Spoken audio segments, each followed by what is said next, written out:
It's time for Season 5. Fighting Irish Faithful strikes back.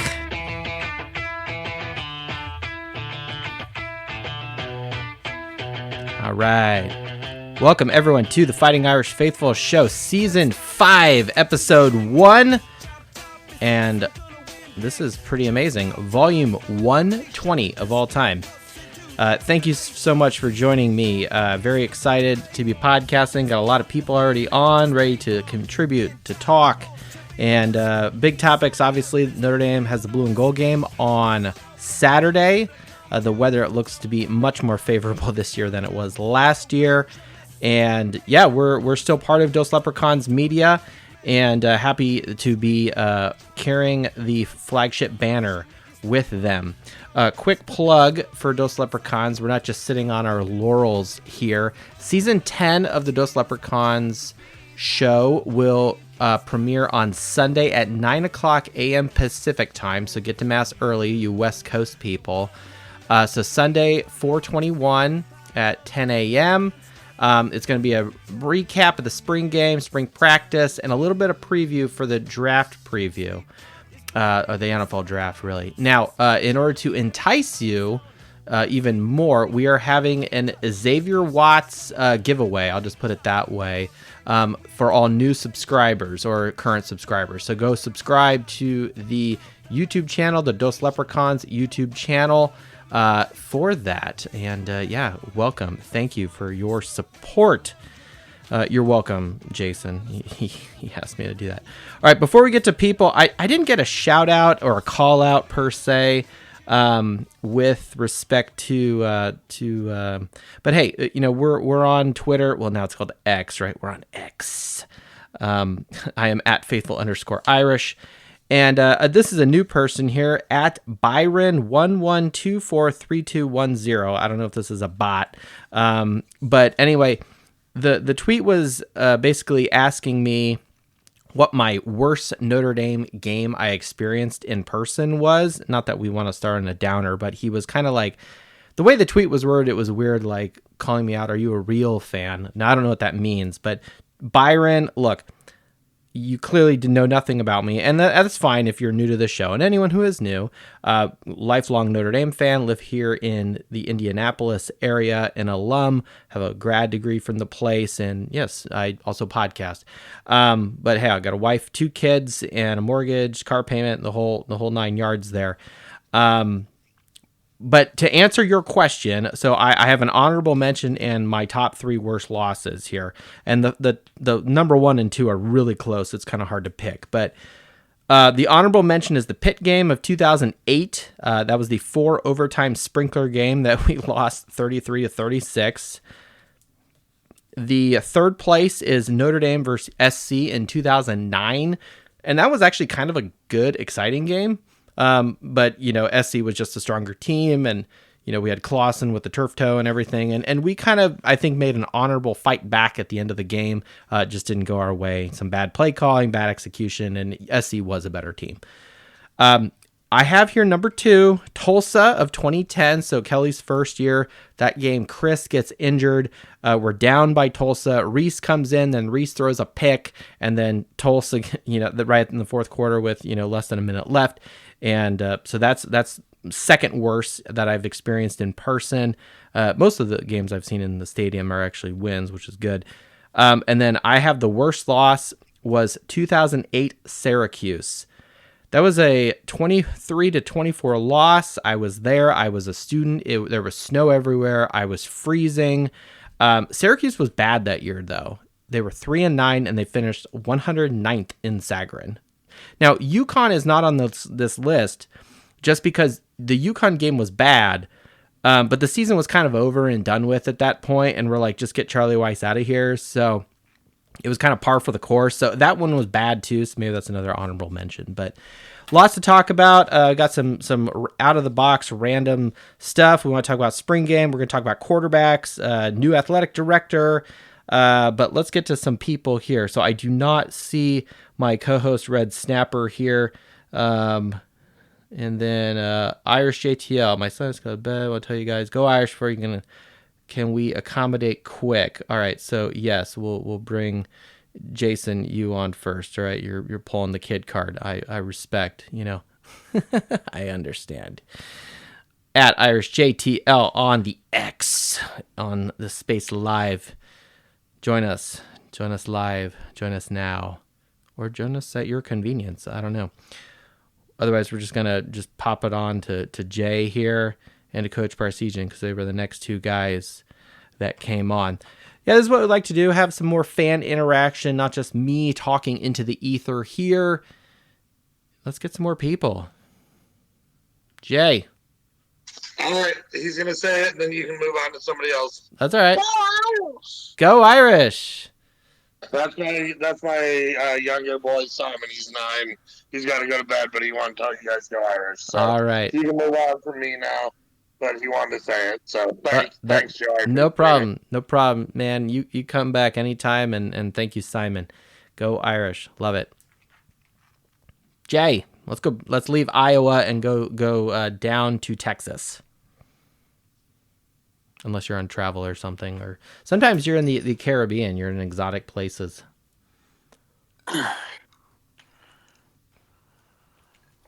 You there, Jay? It's not letting me talk. Can you hear me? Yo, loud and clear. Coming in nice and strong. That's interesting because it's showing me that I'm a listener, but not actually talking. Nope. You're I see sound waves in Audacity. Well, I mean, you're responding to me, so obviously. Oh, happy spring. Happy spring, yeah. Although it's been kind of like summer the last 2 days here in Indianapolis. Yeah, we got to 87 today here in Dallas. So. Yeah, I actually turned the AC on last night. It was nuts. So what do you think? This is year 3 of Marcus Freeman. Yeah, I'm trying not to get too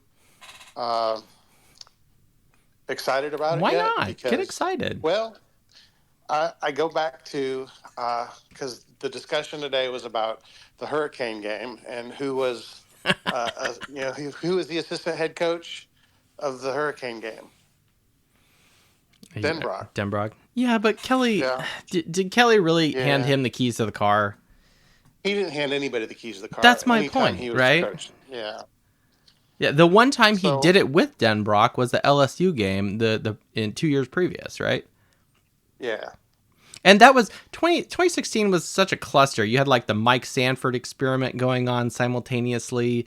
You had Denbrock. It's like, who's calling plays? Kelly, Sanford, or Denbrock? You never knew. Yeah, that's true. That's true. So let's assume Denbrock is the same coach that we saw at LSU. I like it already. So if we assume that, and we assume that the defense is going to continue to progress as they have been, even though it's the 3rd straight year of a new offensive coordinator, it's one that is experienced. And Freeman can then be free to not worry about is the right play going to be called on either side of the ball.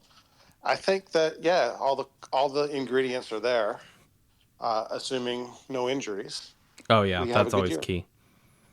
Yep.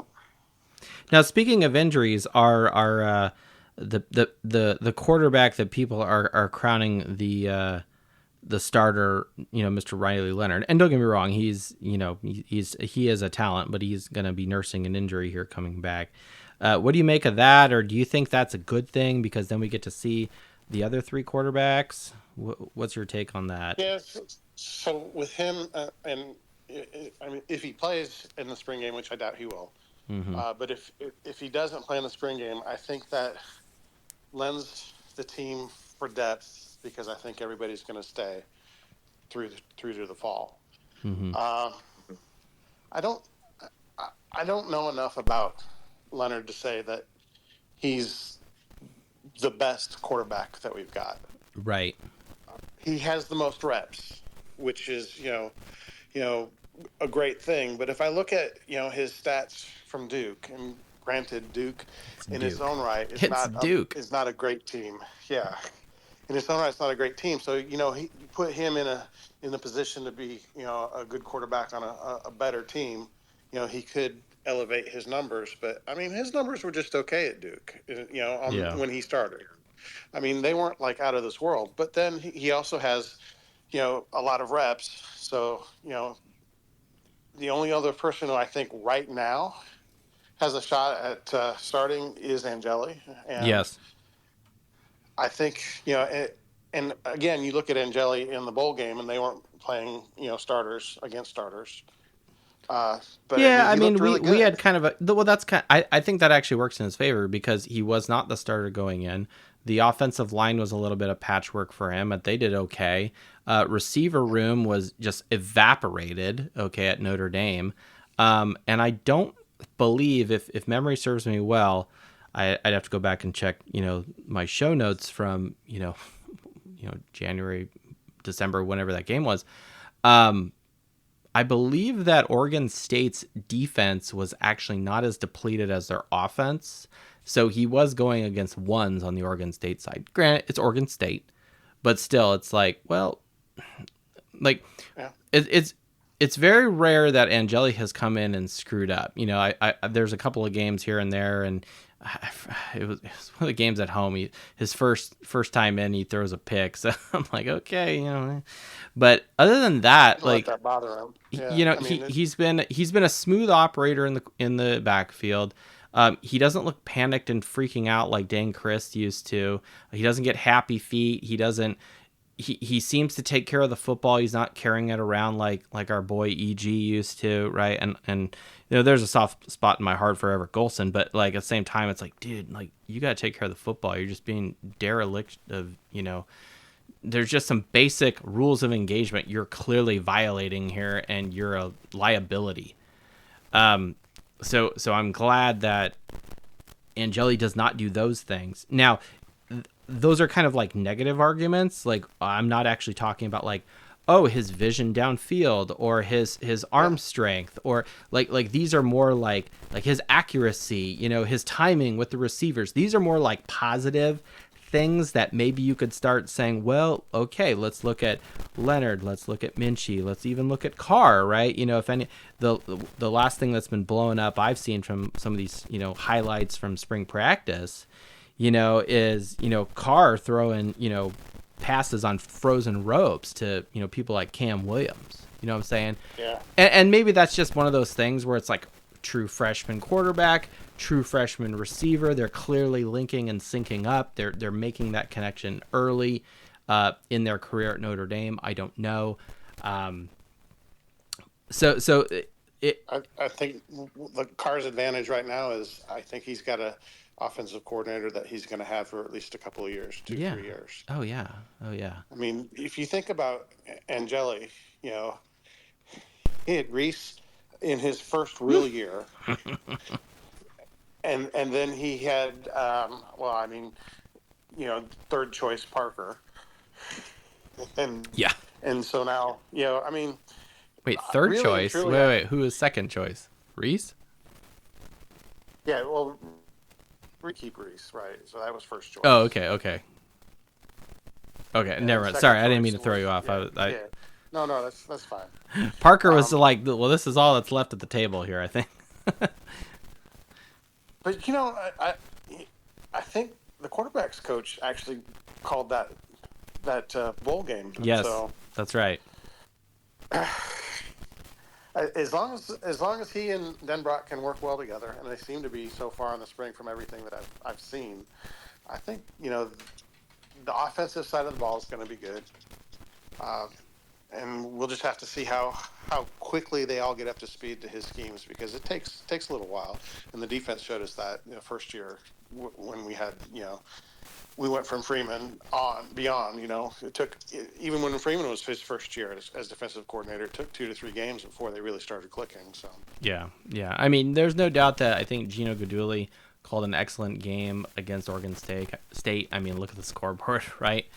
But yeah, I mean, the fact that Golden stayed, Denbrock is back, right? They've both got juicy contracts, right? I'm sure some of these other guys are being paid proper. It's very hard to not start getting excited when you look at the coaching staff that has been assembled, that Coach Freeman has put together. And like, we don't give Kelly too much praise, but let's face it, the program was in a significantly better position when Marcus Freeman took over than when Kelly took over from Weiss, right? Now, that's not saying that, oh, everything's been handed to Marcus on a silver platter. No, but I think he's pivoted successfully as a coach to retain talent where necessary. Kind of pretty much all the old, Kelly guys, anyone from Reese to, pick whatever quarterback you or coach you want. These are now all the coaches. These are now Marcus's guys, right? Yep. And I think that's a good thing. Now a lot of them have that Cincinnati connection, right? Which isn't necessarily bad, because Luke Fickell is not a bad coach. I'm actually curious what he does at Wisconsin this year. But I don't know. I mean, it's so. Do you think so? Other than Riley Leonard, do you think Angeli is the one that is in the position to knock him off a peg first?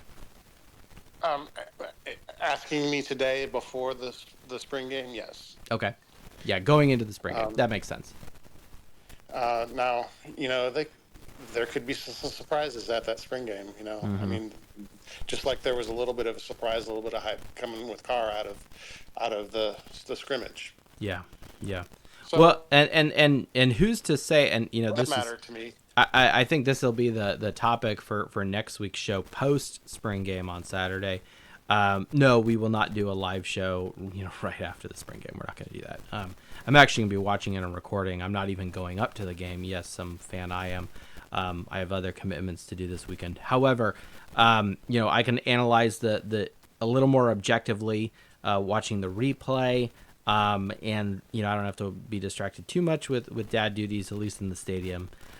But at the same time, usually what will happen after the spring game is you start seeing some guys enter the transfer portal. Now, I'd never want that. I always want guys to stay, get their degree, earn their degree, etc., be part of the Irish family. But, look, the sense of loyalty, I'm just kind of like, it is what it is. And look, we want you to be loyal to Notre Dame, right? Her loyal sons, right? It's in the fight song, right? But I've moved beyond that, and it's like, look, you don't want to be here? Okay, peace be with you and with your spirit. So. Yeah, I mean, it's inevitable. Today's atmosphere of college football, transfer portal's too easy for someone who wants to start somewhere. They'll find a place that they can go start. Yeah. Well, and that's always the thing. There's very few guys who have left Notre Dame, gone somewhere else, and then they ended up being a starter. There's probably, I could probably count on one hand the number of guys that's happened to. So, that's not to say, we don't wish them success. We want everyone to be successful, but it's like, well, Notre Dame is on the up and up, and this year is poised to be pretty good. So, yep. Awesome. Well, Wookie's excited. We mentioned Cincinnati. All right. Jay, anything else? We got a couple more people here. Anything else we're missing? No, I'm just excited to see how they look, on Saturday, and then we'll pick it back up in June when they start strength. That's right. Yeah, we'll all hit the gym, including myself. But we'll be back here next week, Tuesday, live, with... as long as as long as the sun come up and the creek don't rise, right? So, all right, good. Well, Jay at Pello Jace on the X. Thank you for joining the Fighting Irish Faithful Show, episode 1 of season 5. Thank you. Go Irish. Go Irish. All right, Coach, we're going to come back to you, Coach Barsegian. I see Andrew Gilmore here. We're going to invite you to speak. We're not here to scare you off, but is this someone new? We got a lot of regulars, of course, which is great.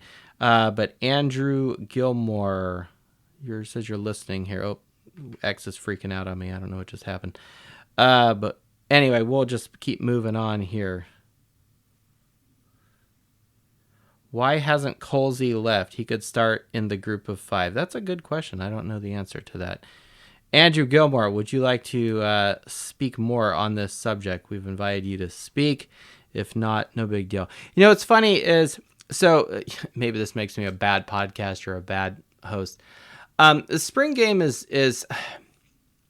so for anyone who's new or just anyone who needs a refresher, I do not podcast year round. Okay, I mentioned this is episode 1 of season 5, right?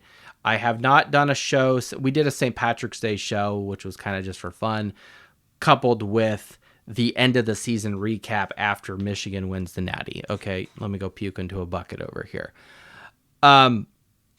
So I don't do a show year round. I also don't leave my Christmas lights up year round, right? So we will go dark after next week, and we will not pick this up until August. I don't listen to press conferences unless it's something like big or major. Transfer portal, I'm just kind of like, same with recruiting. Like, and I actually think transfer portal has kind of ruined recruiting. That's just one man's opinion. Recruiting used to be a lot more excited because guys were locked in, and then if they wanted to transfer, they had to sit out, or unless there was a grad transfer kind of situation. But most of the time, the guy, let's not sugarcoat the fact that the blue and gold game, it's fun, but it's toned down, and it is literally a practice. It is a practice with fans and Peacock and all this other stuff, which is great, and it's affordable. And so the Doc and I, and Doc's my wife, Doc and I were actually strongly considering taking the boys up to the game. Baby Irish Faithful, and now toddler Irish Faithful, has been to the last 2 bowl games, or not bowl games, blue and gold games. So he's seen the extremes of weather in South Bend, Indiana in the spring, which is kind of funny. And then now we got Baby Irish Faithful now. But we said, no, we got too many other things going on, and let's not do that. So we're not going to the blue and gold game this year, but it's affordable, and I don't intend to take my children up there until they're 5, 6, 7 years old, right? There's just too much, and me as dad, it's just not my bag. Look, other people, you be the parent, you do what you want to do.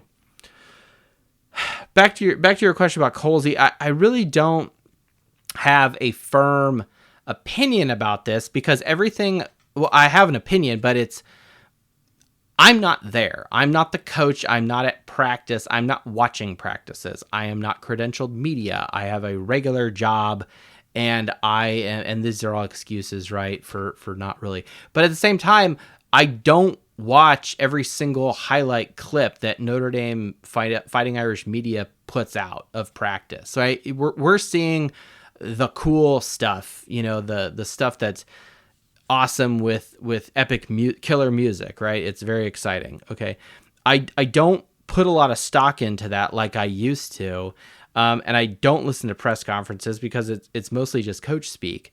So that's just me. Where I live in is actual facts, data, and information based off of win percentages, statistics, and stats of champions, right? So if you really want to dive into that, go to the last show we just did, episode 119, where I talk about Michigan stats, and I got multiple tweets where people are like, too much Michigan. I'm like, it doesn't matter. They just won the national championship, and that's what I'm doing. What separates me from everybody else is I compare Notre Dame to the last 10 years of teams that win the national champion. Not because I don't like Notre Dame, but it's like, look, I think these are the areas for improvement. These are the areas that we're doing well. These are the things we need to work on, okay? If we want to be the best, we have to play like the best, and this is what these guys are doing. So I'm trying to key in and focus in on that, and no one else does this, right? And that's not to take anything away from other people's shows, but if you want numbers, you want stats, and you want to listen to me get rambly, drinking a whiskey here, that's totally fine. And yes, it's normally scotch and spreadsheets, but because it's spring, what do we do, Coach Parsegian, in the spring? I'm going to invite you to bring you off mute. You're a regular here. Okay, sorry, I didn't hear your question. I was having to pull dad duty as well. So. Uh-oh. Did someone need a timeout or a switch? What? No, bedtime. Oh, bedtime. Yeah, that was me. That was me an hour ago. All right, so scotch in the season. What do we do in the springtime? I'll give you a hint. Kentucky Derby. Oh, so we're gambling. Well, I mean, I guess that's always on the table. Bourbon. Oh, okay. Doing bourbon in the spring shows. I don't know. It's just something about. Your spring shows are definitely a lot more laid back, and it is you mostly quoting stats like, can we do this that everybody else that's making the playoff and actually winning playoff games can do? Right. So, well, and that's kind of, the it's kind of the watermark, the measuring stick that we look to this season. Like, how are we doing in this statistical category versus, and then I do that with our opponents week in and week out, right? This is how Texas A&M did last year. Like, that's the kind of stuff we'll talk about at the end of August. Well, Texas A&M with their new coach is one of the few teams that's not on our regular schedule that's getting to play us back-to-back years. Yes. And he's fresh off of almost beating us. So yep. He knows how to prepare A&M, and it's not like A&M is terrible. No. It's just it's a home game for them. Class that they had, even though majority of them I'm sure have transferred out at this point. That it's still A&M. It's still a big Texas full money school. So home of the 12th man, Kyle Field. I mean, like, and the doc knows this. Oh, if she doesn't, she knows now.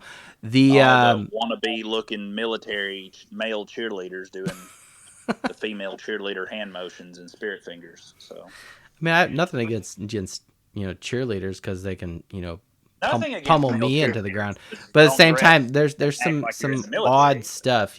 Well, like was it Virginia Tech, Texas A&M, Citadel, and I think there's two others that are like military colleges that are not academies or something to that effect. Someone who's more into that can set me straight, right? Look, I'm the first to admit when I don't know something, first to ask for help when I need it, and first to admit when I'm wrong. Okay. Now, how often that happens is another story. No, I'm just kidding. Anyway, Coach, let's go. Let's step away from Texas A&M just for a minute because I want to leave those topics out there to marinate for the next 4 months here. Where should we go with quarterback here? Like, okay, Riley Leonard. I mean, you and I have had this discussion. Like, is this really necessary? But he's here now, so let's embrace it.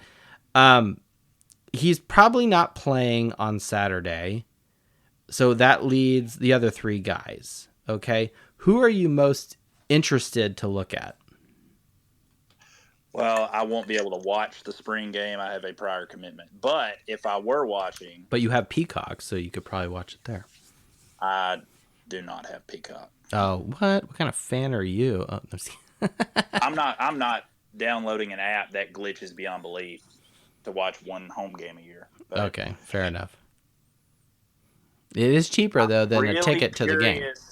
I'm curious to see if Angeli can live up to the hype he's had since the bowl game. And if not, then immediately put in Carr. Yeah. Because we've been preaching for years, plan for the future. That can start with, even though it's a glorified practice, it can start with a glorified practice. Yeah, and I haven't seen too many of the like. I imagine this week they're gonna announce like the rules. Like, is it gonna be offense versus defense? Are they gonna actually split the teams? You're gonna have like a full roster of offensive and defensive players on the blue team versus the gold team. Like, I always felt that was more interesting rather than some weird scoring of offense versus defense. To me, it was just too much going on of shared time, and you don't like get a rhythm and a momentum with like some diagonal slice of players. That's just one man's opinion. But you've got a top 10, top 5-star recruit that is yours. Yes. Jalen Hurts, Tua Tagliavola, Bryce Young.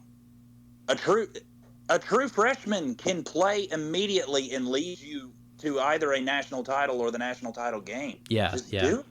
Yeah. Yeah, I agree. I don't.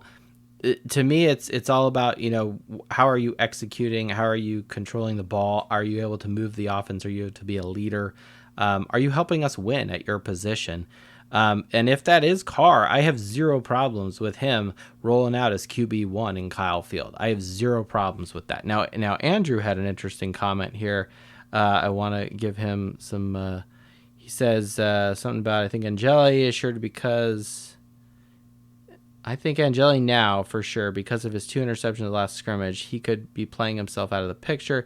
Yes and no, but a couple years ago, Andrew, he also scored the game-winning touchdown by diving headfirst fearless. So, and I was also at that Pitt game. Granted, it was kind of garbage time, but he's a smooth operator.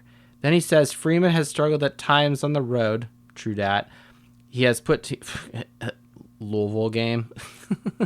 He has put together good game plans in big games, both Ohio State games, well, except for the 10 men on the field thing. And going for on 4th down, we probably didn't need to. Clemson 2022, yeah, well, maybe that was more of a Parker problem, and USC 2023. Yeah. I mean, we killed USC last year, which was awesome. So nothing against Riley Leonard. I hope he's just being brought in as kind of like a mentor for the younger guys, and he's actually not going to be a serious contender for the starting job. I mean, if he's just injured the whole time in a walking boot, I'm actually okay. Riley Leonard is not Sam Hartman. Sam Hartman was leaps and bounds better than Leonard, in my opinion. Ooh, okay. But, I mean, what's Hartman doing if anyone objects, I have not watched tape on Leonard, so I don't know, and I also don't know how often those two battled each other at Wake versus Duke. But I mean, what's Hartman doing now? He's getting ready for the draft. Clearly, right? Is he gonna get drafted? I think he'll go for like 5th, 6th round. Darius Walker was a phenomenal running back, and he had to sign as a free agent. I know. Yeah, but that's different. Like when you have running back in the NFL versus quarterback, right?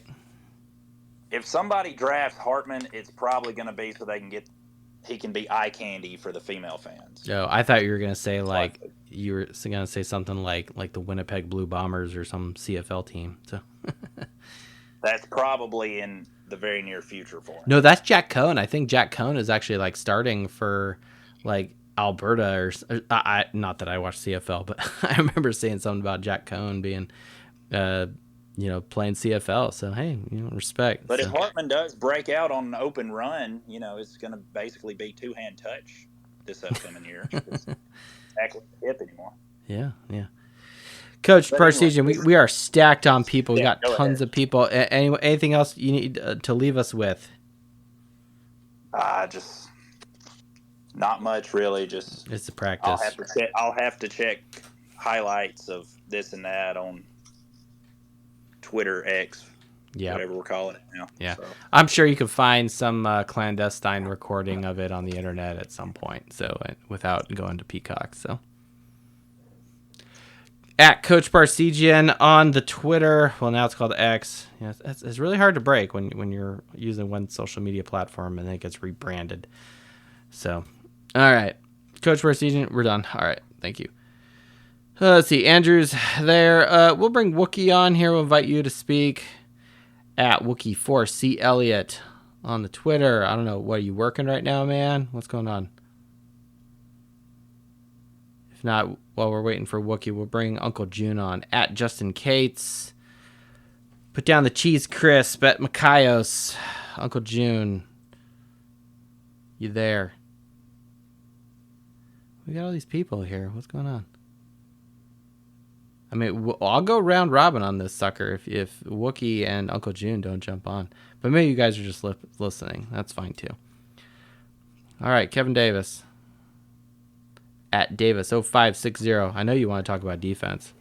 All right, can you hear me? Yo, Uncle June. There you are. Now we got the nose guard here. Yeah, 0. I'm right on the 0. Right on the 0. Let's go.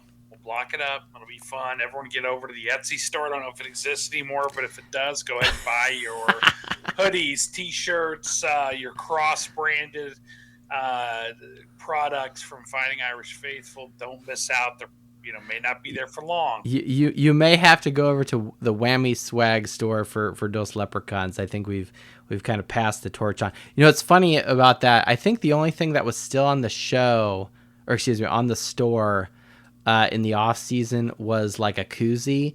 However, apparently the Notre Dame like legal department or whatever thought I was violating copyright, which is bullshit because I wasn't. And so they made a complaint again on the Etsy store with the new logo.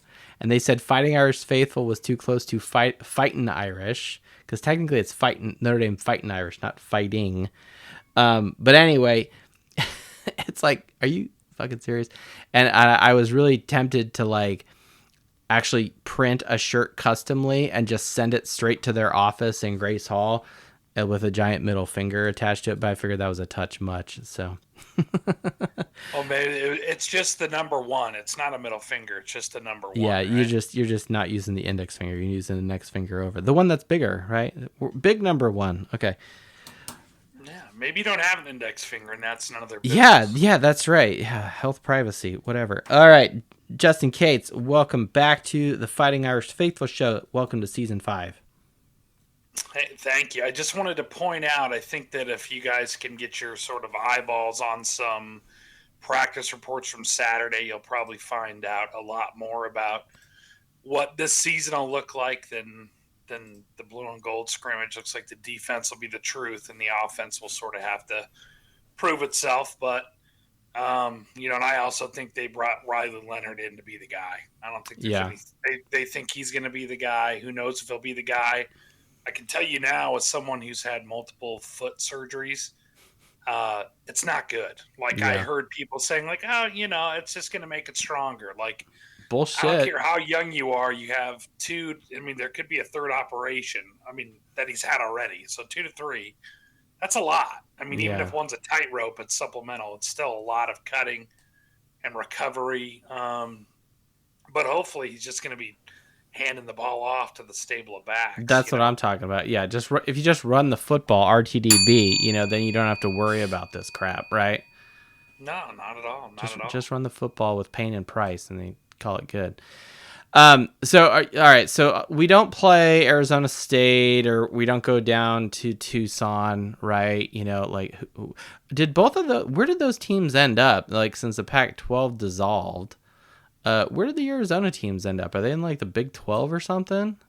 I don't know where the University of Northern Mexico ended up, but I think ASU ended up in the Big 12, I believe. So it is spoken like a true ASU fan. This is great. No, well, it's I don't know if you ever no one goes to Arizona to come to Tucson. It's not like we're gonna go check out Tucson. They like saguaro cacti. That's what it is. Oh, yeah. Well, it's just a weird place. What are you talking about? Yeah. I love Tucson. Tucson's beautiful. It's hotter than hell, but I mean. I'm glad someone loves them. It's like everyone needs that, They're the Wildcats, man. All right, we're getting ahead of ourselves. All right, so we're not down in Arizona this year. I think the closest we're gonna get is actually USC. Back to your neck of the woods. I mean, we really only have 3 true road games. Okay, you got Texas A&M on the 31st of August, and you got Purdue at Ross-Ade, which I'm actually kind of got one eye on the ball there on that one. I heard that's a fun place. I've never been. Yeah, because all the Purdue fans leave at like the third quarter to go to the bars, but and so then it'll just be the Irish takeover because we'll be up by 30. And then SC down in Los Angeles. Los Angeles. That's right. So I mean, like, you got the Army game at Yankee Stadium, which is I'll bitch about that another time. We'll get real drunk and I'll piss Coach Parsegian and 5-0 pot off. And it's nothing against the Yankees. It's just like, why the weird crossover? I'm getting mad already just thinking about that. Georgia Tech, that's in Mercedes-Benz Stadium, so that the location is cool. We're gonna play in 2 pro fields back to back. Navy at MetLife. Okay, Stanford's at home, Louisville's at home, Miami, Ohio. We don't care, but yes, it's at home, and so is Northern Illinois. So we got 2 gimme games at home. I don't know. the Florida State game is the quiet sleeper on the schedule, right? Yeah. Because they're pissed. They got snubbed from the playoffs. Even now, granted, they got destroyed in their bowl game. And then I actually talked to a coworker who's a Florida State grad, and she was like, "Well, most of our team left," and da da da da. And I'm like, "Well, what happened to Georgia? It's still the same thing, and you still got emasculated." She didn't have anything. I don't think she is big in the football, but regardless, respect to the coworker. I don't know the way the schedule pans out, and maybe we're getting ahead of ourselves because we got a spring game. We got the blue team versus the gold team. I don't know. We got a lot of active chat tonight. This is great. Andrew, all the comments, man, just jump on. Andrew, come on. Just unless you're it's working. Easier this way. Is it? No, I guess this is a friendly No. I mean, place. it's easier to get on the microphone. That's what I'm saying, right? You can be more articulate rather than use punctuation, right? Everyone who comes on, we're just going to encourage Andrew to jump on, right? That's what we should do. Come on, hey Andrew, what you doing, man? Come on up here, say hello. This is the director of marketing for the Fighting Irish Faithful show. The Secretary of Defense here is on. Oh, look, the co-host just got here. Oh wait, I need to invite you as co-host. All right, hopefully he's hands-free. He's going to give us the traffic report. He's driving home for work. Unless he's already home right now, which he might be. Red Snapper 9098, you there? It says you're connecting. No, it says he's a listener. Oh, no, I'm here. I'm just stuck in Southern California traffic. So. All right, give us the traffic report, Red Snapper. Well, let's see. I'm currently on the 22 freeway, which is known as the Garden Grove freeway. Garbage Grove, yeah. Garbage Grove, 100%.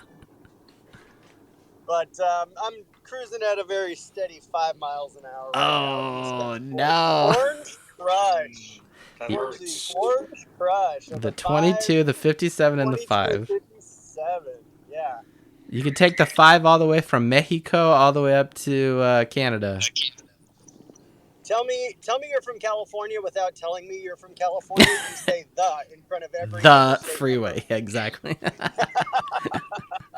This is Red Snapper 9098, my brother, who, yes, lives in Southern California. But we are anti-SC hardcore Notre Dame. So how was the beach today? Because you work at the beach. Everyone thinks you... I'm going to tell everyone you work at the beach. Hey, do you know what? If Westminster's the beach, then so be it. That's not the beach. But... No, it's not. Just north of Huntington Beach. It is north of Huntington Beach. The Surf and Ski reports, surf is actually pretty decent. 3 to 5 foot swells coming out of the due south in Huntington Beach, Surf City, USA. Hell yeah. But we still got some skiing going on up here. That's right. I was looking at that. I forget what I was looking at. Oh, you know what it was? I was actually looking at another place, but I also caught a glimpse that there was still some snow up at like Mammoth or whatever. So Mammoth got 7 inches this weekend. Son of a bitch. Yeah, look at that. Take that. I was like, should I take the weekend and go snowboarding? You should. Yes. I honestly considered it. Yeah. Wait. This weekend? Or last weekend? No, this last Oh, weekend. Last weekend you totally should have done it. And now this weekend I would say, what kind of fan are you? You got other engagements? You're not going to the game? Oh, wait, that's me. So we are not going up to the blue and gold game. I know. I have one job. It's fine. All right. We got a ton of people on mute. Should we just bring everybody on and just have it just be a chaotic mess? Andrew is muted. So I know. Why don't we bring Andrew on? Andrew, go ahead and unmute yourself. Welcome. This is a friendly, fun place. Thank you. Can you hear me okay? Loud and clear, coming in strong. Awesome. Well, hey, I appreciate the opportunity. I guess I agree with you. It is a glorified practice, but I do think the last 2 spring games have been important to show us who the real quarterback is. Like 2 years ago, when Drew Pine started both sides, I think like Drew Pine was sort of like an underdog QB that sort of helped us win that Wisconsin game. And I think people weren't high on him, but they felt kind of good about him. And then he had that spring performance, and it was like, whoa, this guy is not a good quarterback. And Right. then obviously Tyler Buckner last year, it was just like, wow. Like obviously it was, because remember, I don't know if you read any of the message boards, but they were trying to say like Buckner might be outplaying Hartman. I don't read and then message boards very good, but yeah, I don't take them into account very much because but they tried to play up like a quarterback controversy, and then you watch the spring game and it was like no doubt about it, Hartman was the guy. So I think I'm looking like, I think the two quarterbacks have a ton of pressure on them. I think Angeli, even though like I think he made a good point that he had a good spring game.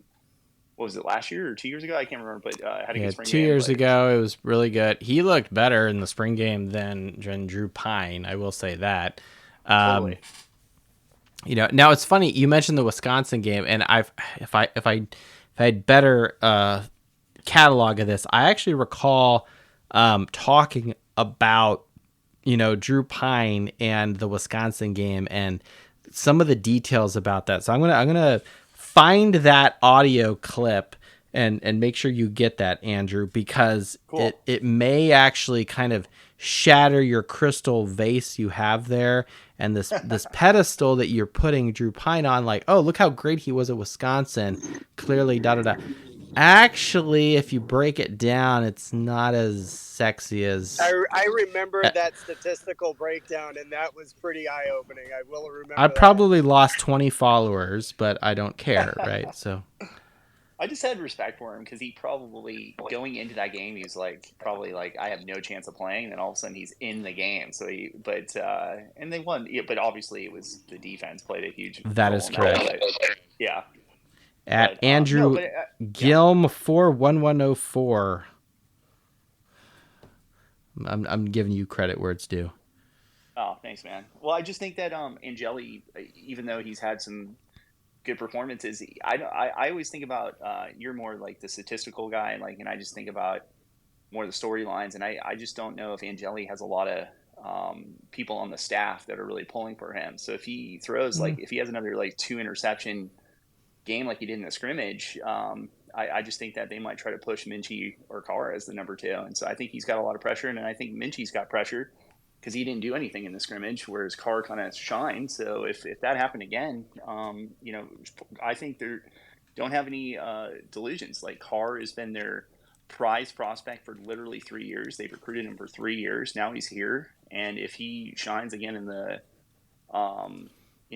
spring game, I think that I could definitely see them trying to push him to number 2 behind Leonard. So, I don't doubt that for a second. And the no, you're I think you're hitting on something that runs right through the vein of this podcast, which is evidence base. You've got to, I don't want to quote Mark May here, but you must show evidence. You must show the proof's in the pudding, however you want to slice and dice that. If he is throwing picks, he's not being taking care of the ball, he's not connecting well with the receivers, he doesn't have touch on the ball, he's not overthrowing people like Pine was 2 years ago, etc. And then like take last year's spring game, right? Buckner clearly had been with the team more, but he just did not look good at all. Hartman is a smooth operator, calm, collect, whatever. And actually, you could argue had, quote, worse receivers on his side of the ball. It's like, what do you want to do? And then he enters the transfer portal. Do you think, Andrew, that they're based off of the performance on Saturday, however the chips fall, cards lay, etc., could we see one of these guys like a Minchie or even an Angeli transferring out? Let's just head on. Yeah, I think Angeli, and the reason why I say that is, a lot of people say, oh, well, he's so close to getting his degree, but Notre Dame's already shown the propensity to let you come back and get your degree after you flame out at whatever school you got to. So if he's got a competitive bone in his body, he should go because he's got film. So other Division I programs can look at him and say, this guy can, maybe, vie for a role. I think Minchie can't go because, where's Minchie going to go? He's been buried on the depth chart. Nobody really knows much about him. I think he's at least got to stay one more year and try to battle it out to start next year. But so I think if Angeli, And the problem with Angeli, this is just my personal opinion, is I think if Parker would have stayed, he would have had really just a significant. Someone's at your door. Yeah, sorry. He would have had a significant It's advantage. okay. You got dogs. They'll take care of it.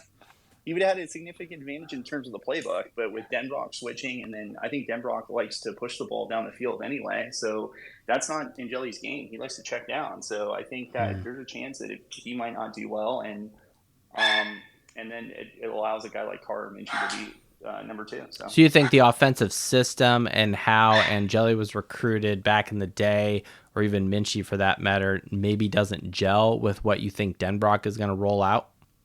I think that, yeah, I think Denbrock does like to push it down the field, and I don't think Angeli's got the strongest arm. But I think that what Angeli had going for him over the other guys was that he understood Parker's playbook, because Parker used the same playbook as Reese. And so that sort of went away. That went away with a new offense coordinator. And so now this guy's probably putting pressure on him. Hey, stop being checked down, Charlie, throw the ball down the field. And that probably led to, turning the ball over. So I just don't think it bodes well for Angeli, and it could force him to consider transferring if he wants to start somewhere. Now, who do you think of these quarterbacks is the best at handing it off to a running back? Well, see, that was my question to you guys, is like, there's no doubt that our running backs are super dynamic with Love and Price. But what I get concerned about is, is our offensive line going to be like 2021 offensive line, which it took 8 or 9 games for them to get their act together, because they had to they had injuries. They're super young. They had to keep changing combinations. That's what worries me, because they don't have an estimate this year, a guy who could just move the pile and get 4 yards just because he's a big dude. Right. These are open space guys. And I thought one thing that Kyron Williams did that was so amazing, and he deserves so much credit for 2021, is he literally would break 3 or 4 tackles and break a run. I don't know if there's proof that Price or Love is that type of running back yet. So yeah. I mean, the 2021 offense is interesting, and you mentioned Kyron Williams, I mean, and it wasn't. I keep track of kind of the raw score here of the offensive statistics here. Let me do a quick spreadsheet thing. Right now it was key on the defense here. Smallest to largest, and I fucked that up. Hold on, back the bus up. I know this is bad radio here. 5 at nothing pod knows exactly what I'm doing right now. I just think sometimes stats can be misleading, because could you imagine Kyron Williams behind this year's offensive line? I think he'd be a legit Heisman Trophy candidate, because that guy. I don't know. I just feel I don't know if you. So the take 20 trap of how many broken tackles he had in 2021. Oh well, okay. So let me counter with this. Where are you finding said source? I don't doubt that Kyron Williams is elusive and can break tackles. My response is, how do you know he wasn't better than this guy or that guy? Where is this? Is like high school debate. Show me your data. Show me your evidence. I think mine's more anecdotal, only that he's a legitimate. I mean, he's playing on Sunday, right? He's doing good things out there. Yeah. You know what I'm saying? I will say, now you mentioned 2021, so I have this data, and I've looked at all of the offensive coordinators and the offensive statistics going all the way back to Kelly of 2010 with Charlie Molnar. Reese of 2021 was actually 4th on this list. Do you know what offense is number 1 on this? In terms of rushing yards, or what is this? Okay. So all right, let me back the bus up. So what I do is I do stats of champions, and I have a Pareto, but we don't weigh the statistic this one's more important than that one, right? Okay.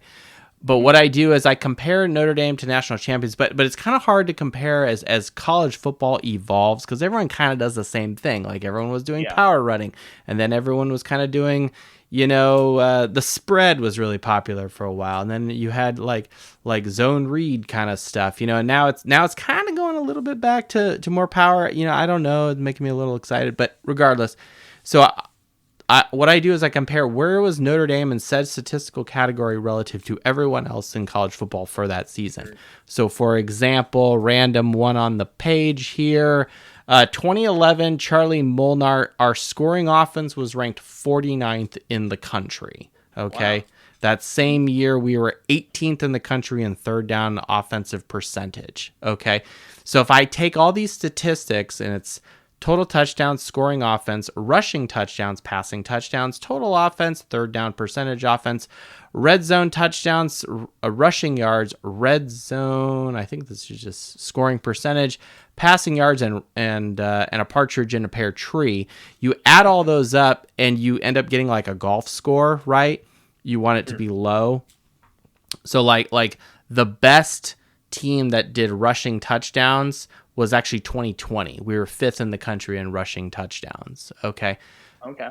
So Reese, if I add all that stuff up, his golf score, quote unquote, was 379 in 2021. Who has the best out of all these teams? I would say either 2017 or last year. Okay. Wow. You just hit both number 1 and number 2. Oh, nice. Sweet. Number 1 is actually last year. The offense everyone was bitching about with Jared Parker was the number 1 by far. A score of 260. Yeah. 2017 with Chip Long was 321. A lot of people talk about 2015 being this great offensive. It wasn't. It was, what is this? It's 7th on this list. Okay. And that's nothing against 2015. Like it was pretty good, but it was not the best out of any of these from year to year. So Do you ever put in like any weight for strength of schedule or strength of defense or I anything like that? do take account the strength of schedule, which makes kind of the 2017 year really interesting because we were the second, and I go with Sagarin just because it's all math and it's unbiased. It at one point was part of the BCS math formula with the computer rankings, but that's dead and gone. Chip Long, 2017 second strength of schedule. I also keep in account win percentage. So I haven't like put an algorithm here to like weigh it even more. I started thinking about like ways to do this, but then I was just like, it doesn't really matter. Not really. Like no one else is really getting as detailed as this. And then, Sure. and then furthermore, like I think last year with Bull Pick'em with those Leprechauns, I was like really like, okay, I'm going to use all this math and this information I know, and I'm going to use that to justify my bull picks. I'm going to smoke everybody and I'm going to take all the money. And I did so fucking bad. If I had actually done opposite of what the computer told me, it would have been even better. And so maybe that's a function of shitty bowl games and transfer portal and Yeah. no one really caring about the Pinstripe Bowl. It's I don't know. So many people sit out the bowl games too. It's not like the teams that you're really betting on. Yeah. But yeah, I don't want to monopolize all your time, but I would just end on, I'm not super. Well, actually, two things. Last year's offensive success, I think, had more to, and I would love for you to look at this, had more to do about road games. They didn't play well on the road. They played really well at home, but did not play well on the road. And then that, I'm not so certain the run game is going to be like a crutch for us if our O-line doesn't perform. So yeah, I would end on that. Well, if we lose it at Purdue, I may be calling in sick. I work with a lot of Purdue grads, so it's just like, Are you an engineer? Yes, sir. But I did not go to Purdue. I was accepted to Purdue for grad school, but I went to Notre Dame instead. Awesome, man. Well, I don't think we have anything to worry about there, but I do worry about USC at the end of the year at least. So.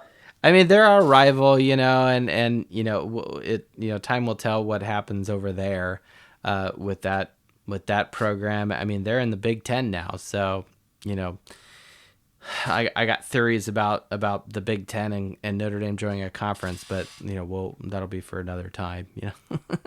They should fire their AD too, because whoever made that schedule, they play LSU and Notre Dame as two of their three non-conference. Whoever made that was insane. So, gosh, yeah. I remember what is that game's in Vegas, isn't it?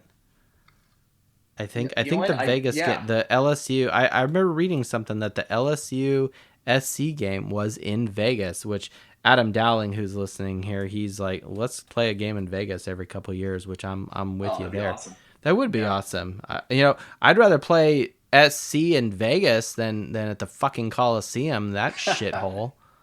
Totally. It's Yeah, a I agree. That would be shithole. way more fun. Yeah. And I'm from there, and I've been to multiple games at the Coliseum, and I haven't been back. Probably the last game Red Snapper played in that fucking building. Sorry, Red Snapper. It's okay. That's okay. You got revenge the next year. Yeah, we did. It wasn't revenge you were after. It was a reckoning. I love it. I love it. Exactly. Did you have that VHS tape of your season? I do. Dude, send me a copy of that. I even have the warm-up video that Mom and Dad made for the football team the night before. Wait, there was like an edited one. I remember like the crib. If people don't know what we're talking about, my brother went to Modern Day. I'll shut up, Coach. You talk. Hey, I'm gonna go fill up my drink. Red Snapper, you gotta do co-host duties. Hold on. Go. Oh darn. As you guys see, my profile picture is my helmet from high school. I went to Modern Day High School, powerhouse down here in Southern California.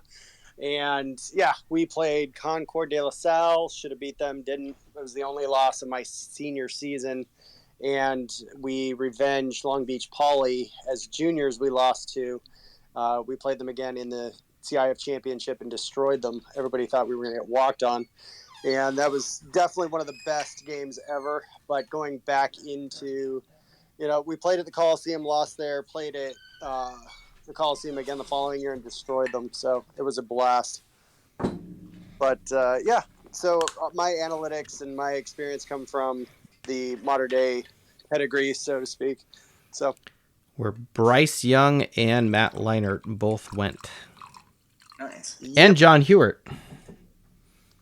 That's true. That is Well, Red Snapper, I would just mention that my first ever varsity football game in high school, I got brought up as a sophomore because the strong safety tore his ACL like a week before the first game. We played a team called Helix High School. They started me. Helix High School had their quarterback was future NFL quarterback Alex Smith. And the wing back, he wasn't even running back because they didn't want to get him hurt. They played a wing T offense. The wing back was Reggie Bush. So needless to say, we got our asses. Oh, so, gosh. Yeah. Adam Dowling asked in the chat, who are you cheering for week 1, LSU or SC? If it's in Vegas, I'm hoping it's an earthquake. I said a comet, but I mean, I like Vegas and stuff. I don't want, the place to go away, per se, That's LSU, right? Like, we're not cheering for that is true. Like, the LSU thing is just more of a Kelly thing, but it's like, I really got to dig deep and just be like, who do you hate more? ISIS or gonorrhea? or USC. Yeah. SC. It's USC. Miami. Yeah. No, it's SC. It's SC. So, yeah, no, I mean, I don't know why LSU hired Kelly, but I think I probably would want USC because of I don't know, this schedule is pretty weak, and so like if Notre Dame drops a game or God forbid 2 games, like you need some quality wins to prop up the schedule. So hopefully USC is a quality win. So yeah, I'm you're not wrong there. I mean, and we got the new playoff format this year, so I mean, it's really, I think it's going to be a very interesting season, and I've said this. I said this at the end of last season. Technically, it was only a month ago, less than a month, right? Last show we did was St. Patty's Day. I said that college football's landscape is changing. And I think a part of that is not only you got the playoff, you got all this conference realignment, but then 2 big players just left the building. The biggest one is Saban. He's gone. And then you got Harbaugh, who just won a natty. He went back to the NFL, which is kind of odd, but it is what it is. I'm sure he got paid a boatload by Red Snapper's Chargers. I don't know how that works, but the I think it actually is to Notre Dame's advantage per se. Can I say that that they can position themselves to be in a.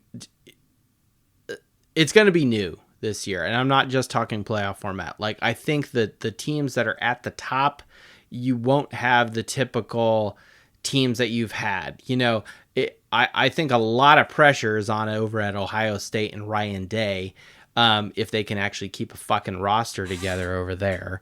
The teams that really jump out that scare the shit out of me are Texas and Ole Miss, just because they've got good coaches and both are from former SC coaches, which is interesting, and they've got a lot of guys coming back. Okay. Penn State's kind of up there too. Not really. I don't know. We'll see. Yeah. And then of course there's always Georgia, just because it's Georgia. But other than that, like, I really think like Notre Dame is just like in that space now. And they can be. Do you think there's going to be more parity in both of those conferences because of the conference realignment, to where they are going to have potentially 2 losses each, which is going to open up the playoff field? Well, and now, yeah, because I mean, now it's a 12-team playoff, right? Notre Dame is I was thinking about this week of like, why the fuck does Notre Dame just not join a conference, and then they can, at least guarantee themselves an opportunity to have a first round bye to an elimination game of the playoffs, right? Like, we don't have to dissect all of that. But I started thinking about it more, and it's like, is this just Notre Dame reaching for the almighty dollar and the almighty pinstripe, which they will at Yankee Stadium later this year? Is it a situation where Notre Dame is banking that they'll be ranked 5th through 8th because they're independent, and so they'll be able to host a playoff game at home, and they're just looking at dollar signs, and this is a business decision? And so if like I put that business hat on, I'm like, okay, that actually makes sense. But then I'm like, fuck that. I'm not here for business. I'm here to win a title, and you have to play another elimination game. Now, one could argue that a playoff, like say we join the Big Ten, right? Just hypothetically, ACC, doesn't matter. Pick a conference. You go to the conference championship game, right? That is, in a sense, it could be deemed of as an elimination game, but it's really not, right? You could still lose your conference championship and still make the playoffs, right? Now, then you have to play another elimination game on the road anyway, so maybe you just made it harder for yourself. But I will say this, and I did this analysis, and I don't have it right in front of me, but it was over 80% of the teams that won the title had won their conference. That was statistically significant to me, okay? The last independent team, quote-unquote independent team, to win a title was Miami of 89. Yeah, but that's different. Pardon? That's different. Yeah, if you don't mind, I just have an opinion on this. But that's okay. One thought, I think in the first iteration of this playoff, the first couple years until I think it's in 3 or 4 years when they have to renegotiate everything. I think Notre Dame's actually in a really negotiate with who? There is no other entity. The college football playoff contract. Contract with what? That's like I write a contract with myself. Like, I'm going to go to the gym today. Well, I think the ESPN contract is that they pay out millions of dollars to all the conferences for just a. There's a reevaluation, not a. What's ESPN gonna do? We're gonna sue you, college football, because you bring in all this money. The millions of dollars don't really make a difference. The SEC and the Big Ten sort of are like the controlling interests, and they want to pick over the ACC. I think it's their goal to kind of end the ACC, take the teams away from the ACC that they want. So I don't think they're going to do the ACC any favors in the college football playoff selection committee. So Notre Dame could benefit from that, even going 10-2.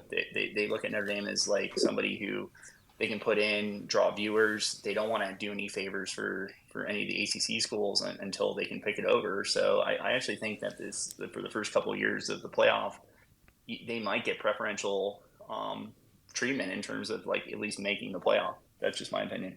Yeah. They, I mean, I'll say this: they more don't want in the last few years, more ACC teams have won the Natty than Big Ten teams. they don't want to wreck the That's true. ACC Yeah, because I mean, of basketball. Ohio State or Guys, bust really until they don't Michigan want won to last wreck year. the So ACC because of basketball. True They that. have Duke and North Carolina. They have a lot of Hey, basketball. don't snub players. NC State. NC State made the Final Four this year, man. I know. I'm not. I'm just saying they don't want to wreck the ACC yet because of basketball. But as far as Notre Dame, there's No, I think the nothing. playoff is going to be interesting. The landscape's going to change. It's the conference realignment definitely is going to have something to do with it. So it's going to be interesting to see who's up there, even halfway through the season, and then right as we're getting into the bulk of conference play, we'll see where the disparity is. But honestly, I think with the conference realignment, I think it potentially even opens up for some bigger games for Notre Dame as an independent, because now there's 12 teams in these conferences. They're going to have to have one or two games outside of, whatever division in their conference they're playing that will free up. Notre Dame may be able to slide in and, play a couple SEC teams or, some Big Ten teams other than SC and a couple others. So it'll be interesting to see how it plays out. Boise, Shamrock Series. Notre Dame, listen to me. Boise State, Denver, do it. I will say, or Vegas. I will say that I think the theme of this season is if Marcus Freeman can't make a playoff with the 12-team playoffs, so they've expanded it, and with this schedule, like you mentioned it, they only have 3 road games. They're playing 2 MAC teams and 2 academies. That's right. We do have 2 academies. And then USC is sort of like down, although they might be. I mean, that's no different from like Alabama playing, some dog shit team before they play the Iron Bowl, playing Vandy. You know what I mean? Like I'm not. I hear you, but Alabama still has to play like an SEC team on the road. Well, I know, and I'm not. Yeah. I agree. I'm just saying, like, I wouldn't weigh the schedule on the week, the 3 or 4 weak teams. I would weigh it on the 3 or 4 good teams, if that makes sense. Well, let's talk about it. Like, is there a top 10 team that Notre Dame is going up against this year? I don't see it, but maybe I'm wrong. Maybe USC is a top 10 team. USC could be. Florida State was last year, that's for sure. That's I think the sleeping giant over there. I'm actually very curious to see what's going to happen at Florida State this year. I mean, there's 2 right there. One unknown to me. I think FSU, they lost their 4 best players, but they have been very active in the portal, so they're hard to. But DJU is they got a ton of guys in the portal. Yeah, I mean, Stanford's rebuilding. Louisville is interesting to see how they respond this year. I mean, they got our number, handedly last year. Like, of all the games we lost last year, Louisville's the only one I'm like, there's no way we were going to win that one, just because of how flat we came out and how hype that place was, and how they tried to poison poor AJ, who was on the show earlier today. But go back to the Louisville postgame show, and AJ will talk about that. But the oh my gosh, this other than Texas A&M, which has got a new coach, right? SC and Florida State are really the 2. Like, whoa, look at this. You circle these games. That's it. Yeah, I think Texas A&M is sort of a challenging game because I think only because of environment. But they've never lacked for talent either. It was really more of a discipline and a scheme thing. I don't think Jimbo Fisher's scheme is yeah, but and I don't know how well Mike Elko is going to be able to do that in year 1 down there. I genuinely don't know. I do think Elko is a good coach. I think what he did at Duke was phenomenal. What he did at Notre Dame was actually very good too. So I don't want to take anything away against Elko. I mean, he did, prepare our starting quarterback, most likely, Mr. Leonard here. So we got something to be thankful for. I don't know. I think it's going to be interesting. Yeah, I agree. Actually, now that you mentioned, their schedule isn't as soft as I was thinking, but it's still I mean, this is if you're It going to make seems the playoffs, doable. this is the year. So, It come on. seems doable. I agree.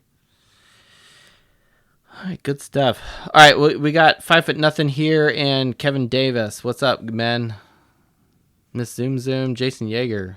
5'0" pod. What's up, man? What's up, Joe? Dude, do you do a podcast anymore, or you're just doing base? No, it's not shame. It's a genuine question, but I'm gonna do it in kind of an embarrassing way. But it's fine. You've been at my house, right? You've been in studio, okay? I have. There's only 3 people that have co-hosted with me, and that's you, Red Snapper, and Dom Richard. Okay. Okay. Well, I feel lucky, but yeah. No, that's not what I'm getting at. I'm just saying that like we have experience. You know, you've seen you've seen the inner workings here, right? I have. It's a way fancier setup than whatever I've got, which I haven't gotten to, like, as you pointed out, since I don't think I've done one in 24. And every time I feel like I want to do one, it never really comes to fruition. Oh, it's February. Yeah. Okay. The team's just, dragging Yeti coolers in the parking lot or flipping tires, and I don't know. Yeah.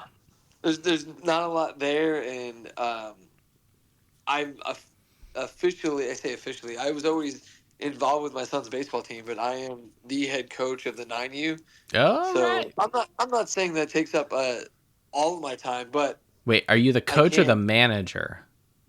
Well, do you have like a phone that you can walk to and like, hey, go get what's his face to go warm up in the bullpen?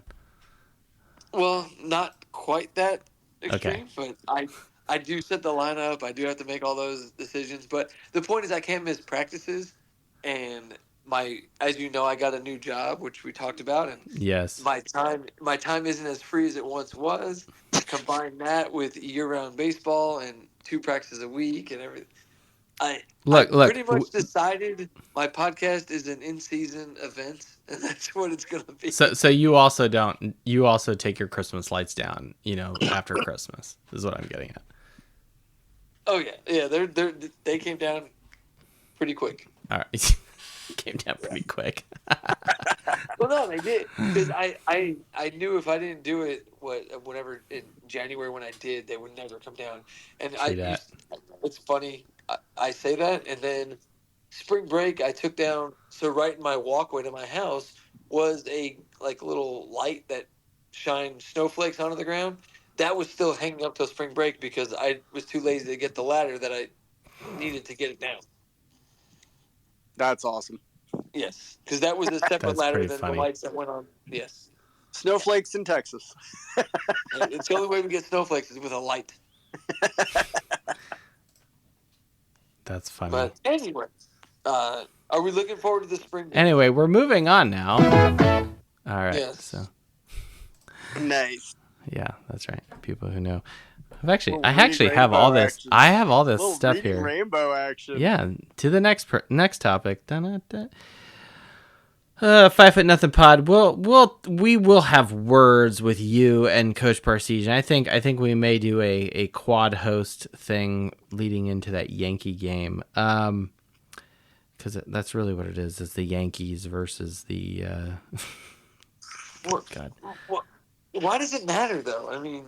It's you're talking to 2 LA Dodger fans. No, it has nothing to do with that. No, it's look, they could play. Look, if Notre Dame wanted to play UCLA in Dodger Stadium, I'd have the same fucking opinion. That's stupid. Okay, like I love Dodger Stadium. It's beautiful. It's built into the ravine. It's old. It's historic.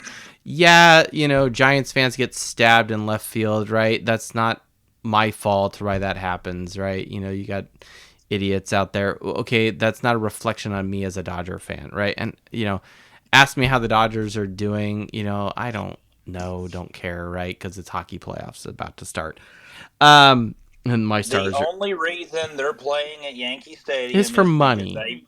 they want to try to sell more merchandise. Yes, it's a with money pinstripes. thing. Don't give me this bullshit like, oh, we need maybe there's some like weird, like, we're getting totally ahead of ourselves, but we've already brought it up. Cat's out of the bag.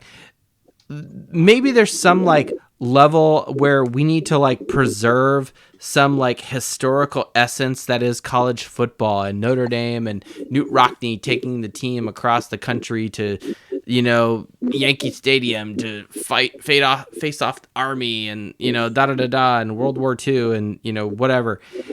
And it's like part of me is like kind of cool with that, but it's like, dude, we're already playing Navy this year at another pro field. Like, why are we doing it again? Because that's what we call the polo grounds renewed. I'm sorry, say again. But look, no other team that's winning fucking titles is doing this circus. Yeah, but you know why though? Because no other Who's team winning can go titles? anywhere in the country. And Everybody except Notre Dame is winning titles since '88. That's what I'm saying. We're going to the. No, I get I get what 5 Foot's saying is the international audience that is Notre Dame does open doors that don't exist for other programs, regardless of their championship. Just repertoire. win fucking games that matter. All right, don't go down to Louisville and shit the bed. Okay, like seriously, like if they go down to Texas A&M, lay an egg, but then go to Yankee Stadium and win, I'm not gonna like be like sleeping better at night. Oh, we beat Army, like it's a academy, like, and nothing against the academy. It's like I got theories about that. We should play one every, each one every 3 years. Put them on a rotation or whatever. Like, and look, if that was the case, and like this was like, hey, we're gonna play Army at Yankee Stadium, and it's gonna be like 4 years from now, and it was like something that was like planned out. That's different, okay? But we're playing two academies. I forget what year it was. We played all three academies in 1 year. That's ludicrous. It's like 2006. It's like it was 2006. That's right. And which makes that season even more bizarre. But it's like, what? Why the fuck? Like how many times are we going to recycle this? They're playing Yankee Stadium though. That's not Pac's fault. He didn't do it. Honestly, I think it's until the merchandise doesn't make the sales quota. No, dude, there's fans like fans are probably already lining up for this year's shirt. They don't even know what the shirt is gonna look like, but they're gonna buy it anyway. Like I remember going to I've been to one shirt reveal, and it was 2000 before the 2009 season. I was a student. I went out there. When I was a first year grad student, right? It was the gray. It was a navy blue shirt, dark navy blue, whatever, and it was kind of a silhouette of like under the dark gray October sky. Da da da da. Okay, fine. That one was cool. I bought it. It was my first year. The next year was the Dijon mustard yellow color, and it had Ryzen strike, and I was like, this is dumb. And I turned around disgustedly and walked home. I was like, this is dumb. I'm not buying this. Okay.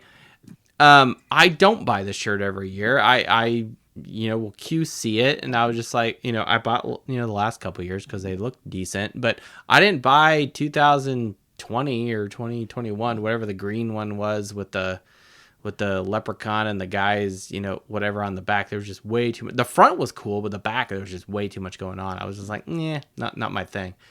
And look, it's my money. I can do, spend on it whatever the fuck I want. But the, I don't know, where was I going with this? The Yankee game. Look, we will have a full breakdown of my displeasure for this, and it is what it is. So the problem, Joe, is you live 3 hours from South Bend. Not everybody lives 2 hours from South Bend, but Notre Dame draws crowds everywhere, regardless of the stadium. So, like I told you, I made a point to be in Dallas. I made a point to be in San Antonio twice. I Yeah, don't but know. those games were interesting, right? The San Antonio one, like, okay, I guess. I mean, like how often does Who's talking right now? it's So my would the show? argument It doesn't would matter. the argument be if it was a better opponent at Yankee Stadium that would improve? I mean, the look, I don't want to talk too much about the Shamrock series because I've got theories about that too. You're good. But the at the same time, like it's not like what don't play on a baseball field. Can we start there? Can we start there? Just playing Navy at the Meadowlands or Gillette Field, whatever it's called now, it is fine. MetLife Stadium is fine. Okay, it's a pro field. Okay. Why play on a baseball field?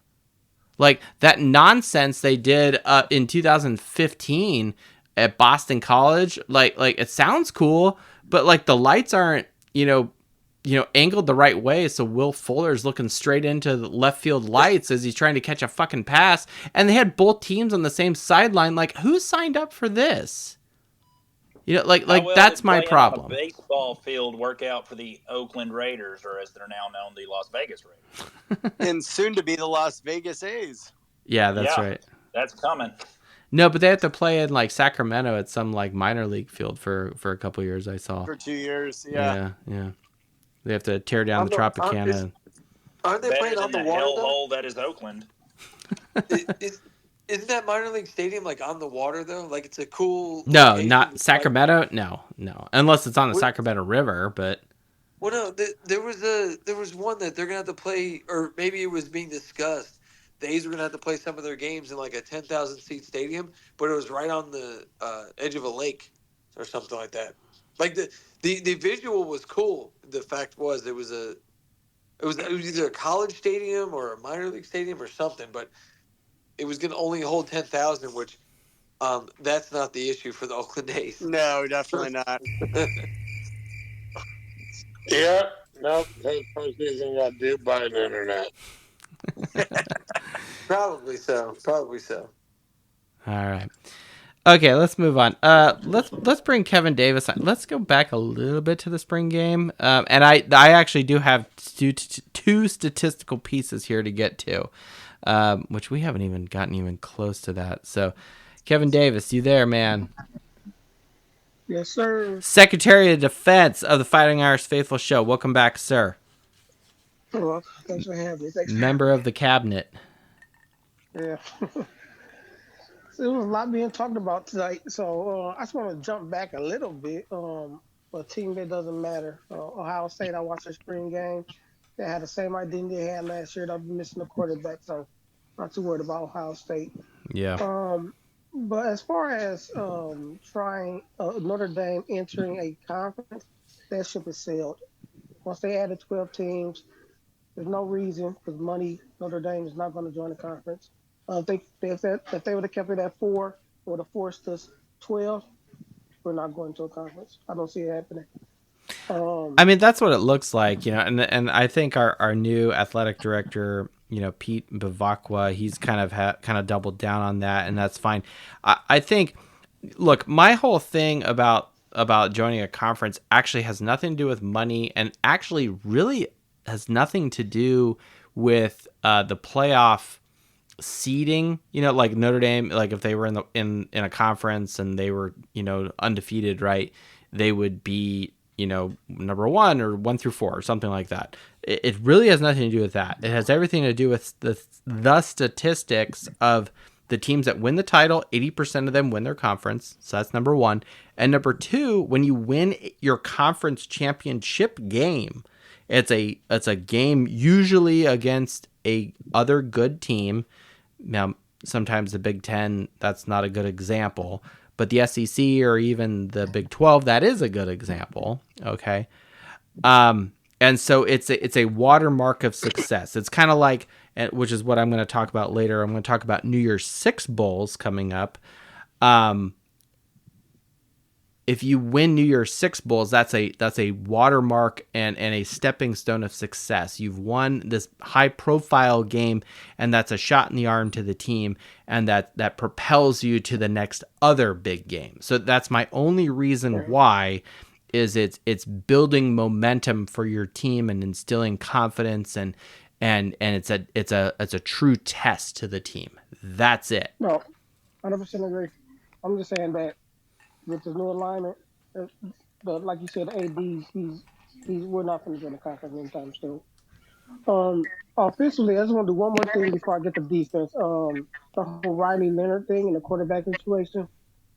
If you look at his previous film and what he was expected to do at Duke, he was supposed to be a Josh Allen-esque type person, right? Where he can use his feet, he can throw. He don't have the power of Josh Allen, but he was looked at as that type of combo quarterback where he could power run the ball. With these injuries, that running part is not going to be there. And having him been able to do that along with the running back core that we have and the possible receivers, it would have helped that RPO be more of a threat with him being an additional problem. But with him having these foot injuries, that might cause a little wrinkle where you could see Angeli or Carr taking over the reins of this thing because of that reason. Because his arm is okay. It's not like awesome. But the foot power is what I think Notre Dame was looking at. So we'll see how that quarterback situation goes. But to what really matters, the only way we can beat teams is we stop them from scoring, defense. Yep. Now, which is stacked coming back this year, right? It's so stacked, and I don't think people are paying. The only position, we have 2 D linemen who are ranked top 10. We have 2 of the best corners out there. The only weak part of this team, I think, and I feel like they've got a strong, they're solidifying that position, is the safety position. The linebacker core, which we all know I love, is probably the most solid it's been in years. I'd say it's the most solid it's been since 2018. I mean, they're just saying that Snead is looking good. They said Osbury, he can play. They won't be able to keep him off the field.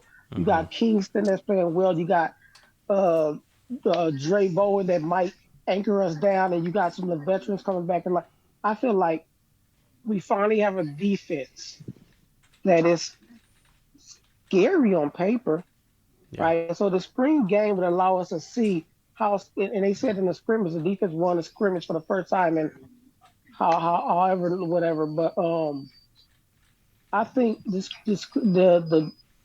spring game is going to show just how great the defense is, even though they're doing some type of what they doing, a lottery or whatever, or drafting. We'll see how that whole process goes on Thursday, whatever that means. Yeah.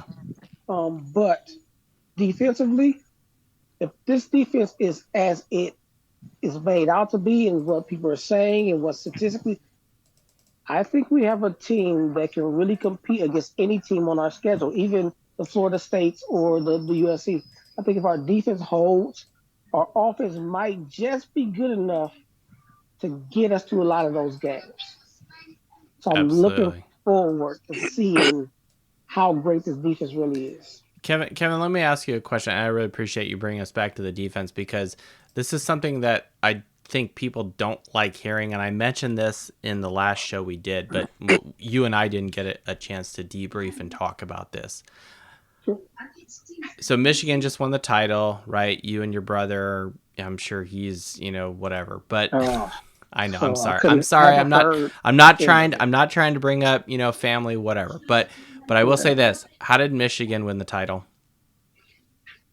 Defense. Yes. And absolute defense. And we look comparable. This new defense looks comparable. Well, okay. We can put the sign stealing aside for a second. It doesn't change the fact that 9 out of the 11 statistics that I track for defense, Michigan was top 10 and number 1 in many of them. But they were 9 out of the 11. They're top 10. First in scoring defense, 6th in rushing defense, 1st in total defense, 7th in third down defense, 1st in turnover margin, which is also kind of in a way also a offensive statistic, right? Which we talked about last show. 4th in red zone scoring percentage for defense. 8th in 4th down defense. 2nd in pass defense. 5th in red zone touchdown defense. I mean, that's why they won the title. It's not because their offense was sexy. We've spent a lot of time on quarterbacks, and other people are talking about receivers and this, that, and that. No.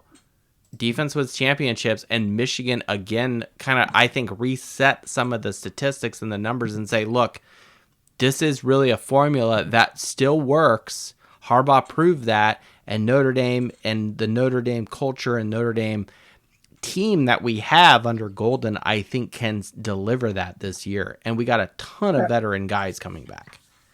I absolutely agree. And another thing Michigan did through all the debacles and all the crazy stuff that's going on, which is I haven't wanted Notre Dame to do for years and years and years, is everybody paints Notre Dame to be like this uppity, they think they're all dead, blah, blah, blah. It's time that we accept this villain / anti-hero role. It's time that we say, you know what? You're right. This is who we are. We don't care what you think. We're going to come out here and punch in your face. I want them to accept that on defense and say, we are the villain. We are the anti-hero. Ooh. We're going to come right in your face and destroy you.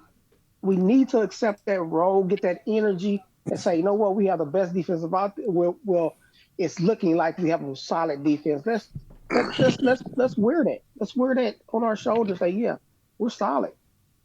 I want to see that energy. I want to see that in the scrimmage. I want to see them come out and really show what the defense really is.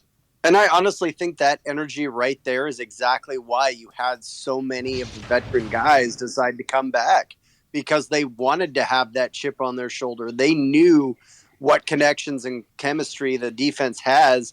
And if it was, especially at the end of the season, how good it was getting, to take that to the next level and amp it up and really be able to put their foot in the ground and say, no, this is where we are. This is who we are. And you're not getting past us. Like, I think a lot of the guys came back just because of each other. And I'm loving it. I'm absolutely loving it. Yeah. When Xavier Watts said, I'm coming back, I was like, whoa, that's legit. That's serious. This is a guy who probably could go to the NFL, and he's decided to come back. Hey, maybe he values his Notre Dame education. I always, I have that bias. But that's the platform I stand on. Maybe he wants to win a title. Maybe and I've said this before, Notre Dame with all their connections and their alumni basis and boosters and all this other shit.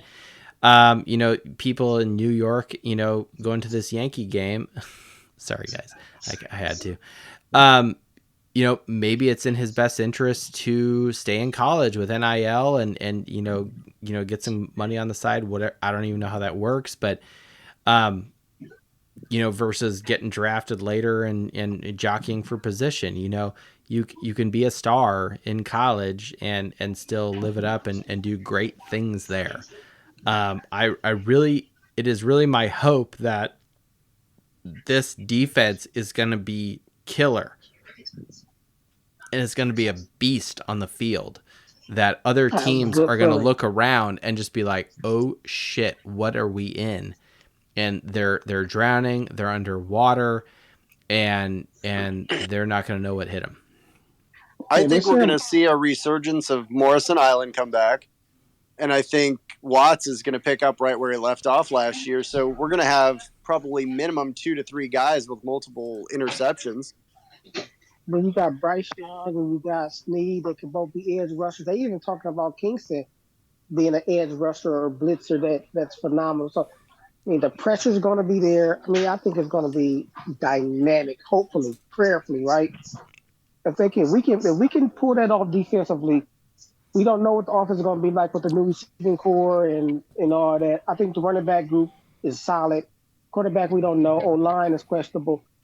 But if our defense can hold, could be a good year. No, if our defense can flip short fields for the offense, it's going to make the offense look really good. So I think they can give that exchange to the offense and take a lot of pressure off. Yeah. I've got, since we have also a new athletic director coming in here, Pete Mivakwa, he's been quoted, and it got a lot of popularity on the X here and on social media, basically saying that we, Notre Dame, have to win a national championship. And this kind of question goes out to everybody, Kevin, Red Snapper, Coach, 5-0 bod, everybody. What do you guys make of that, where he's flat out like drawing the line in the sand and saying like we have to win a title? I personally think he's killing, like, not killing, let me not say he's killing himself, but he's putting himself in a tough position, right? Because now what you're saying is you need to do what you need to do as athletic director to make sure we can get those kids we want so we can beef up NIL, things like that to get what we need in order to get there. It's not just on Freeman. It's on you also, buddy. So hold to your word and make sure you do what you need to do to get us there. Well, and right? like if I step away from and I think you're 100% right, Kevin. If I look at Kelly or even Jack or whatever, and it's like, okay, transport yourself back to 2010, right? We still had grass, we had Adidas, the stadium wasn't expanded, we didn't have the practice, situation that we had, no jumbotron, whatever. Like Kelly, and I'm grateful to Kelly to like elevating and propelling Notre Dame and the program to what it is now. The place is completely different. If you like transport a person, it's completely different.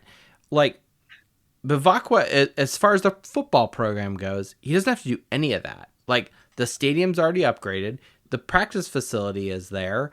You got NIL that's probably already taken care of itself, right? Like, what more do you have to do or to say? Maybe join a conference or deal with that, situation. We've already signed our life over to Under Armour, so okay, you don't have to deal with that again for another 5-10 years, whatever it is. I'm not saying like that as a throwaway comment, like, well, what? Of course, that's what he's gonna say. No, but other than focus on supporting the coaching and the program to win a title, what else really do you have to do? Like everything is there, like facilities, stadium, turf, the locker room, like everything is there.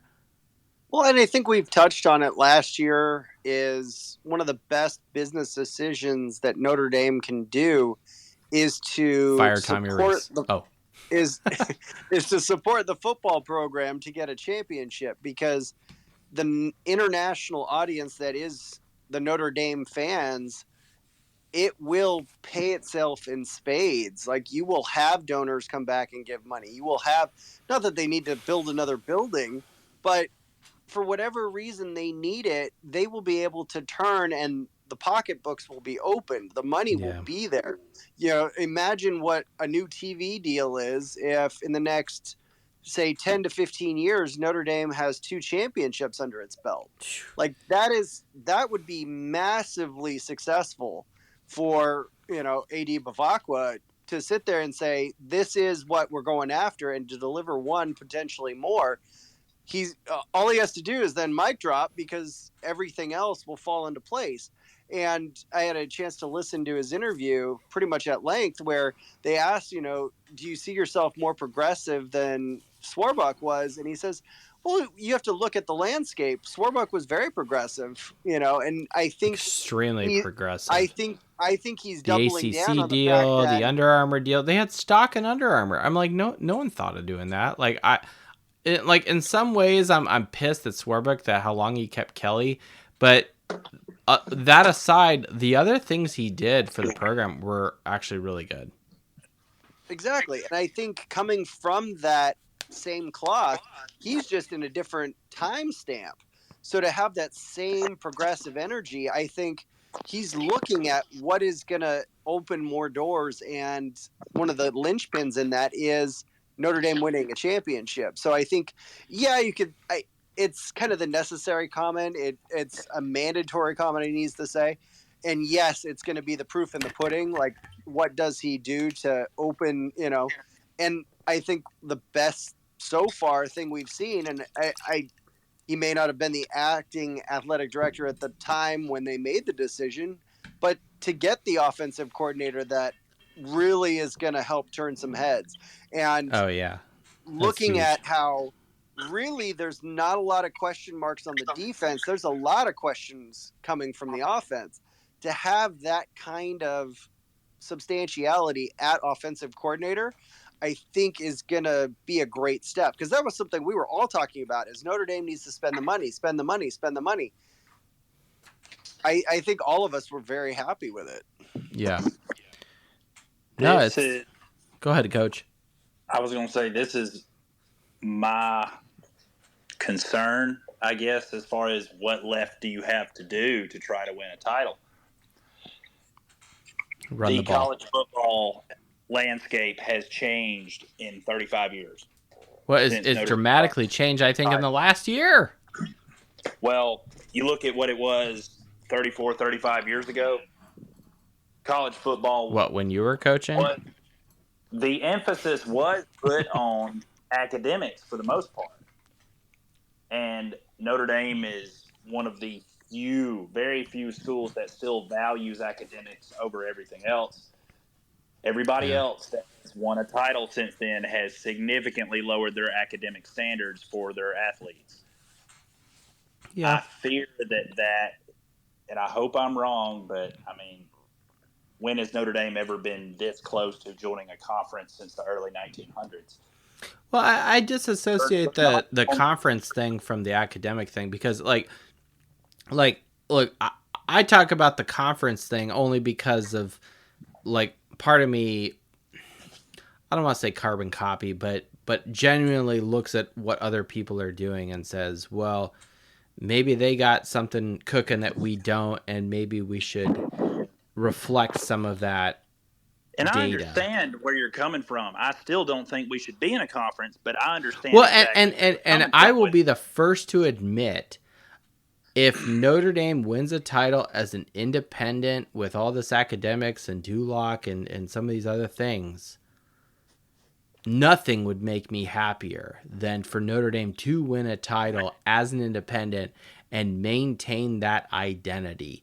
I'm just saying, it hasn't worked in the last whatever years, so maybe it's time to try something new. Now, maybe the landscape has changed enough that it doesn't matter, and we just had to clean up some of this other bullshit and just go back to, basic fundamentals of tackling and sound offensive play calling, and don't turn the fucking ball over. And yeah, you're going to have a winning product on the field that holds up, trophies. Cool. I'm just saying that I'm not anti-independence. I'm just saying maybe it's time to do something different. But because the environment has changed so much, and then I'll throw it back to you, because it's changed so much, maybe this is Notre Dame's time. And I got statistics about that. Which is fine. I fear that, look at the Tony Rice scenario. Oh yeah.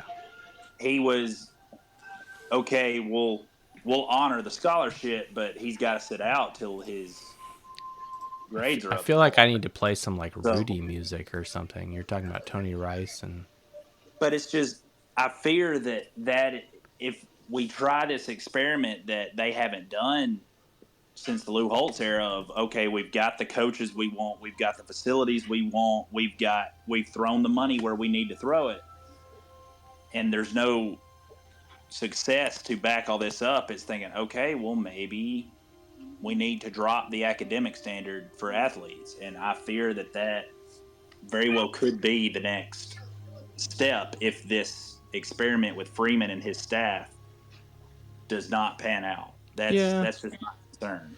Well, I think that's also where the portal I don't think it's an experiment, though. But I also think that's where the portal is going to be a benefit. You get these guys who are here for 1 year, or they're grad students. It's one of those things where they have their last year of eligibility.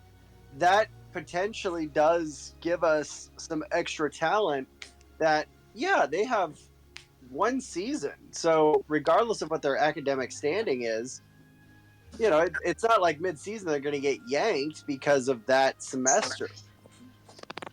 Yeah. So I think that does play into keeping the academic standards where they are. And I think the traditions that Notre Dame has, which is part of the reason why we love Notre Dame, is sometimes frustrated with them, but the independence being one of them, but the academic standards, that's part of the identity that is Notre Dame. And love it or hate it, it is Notre Dame. Yeah. I don't ever see that really changing. Yeah, I clearly have a bias. I'll throw it to you, Coach.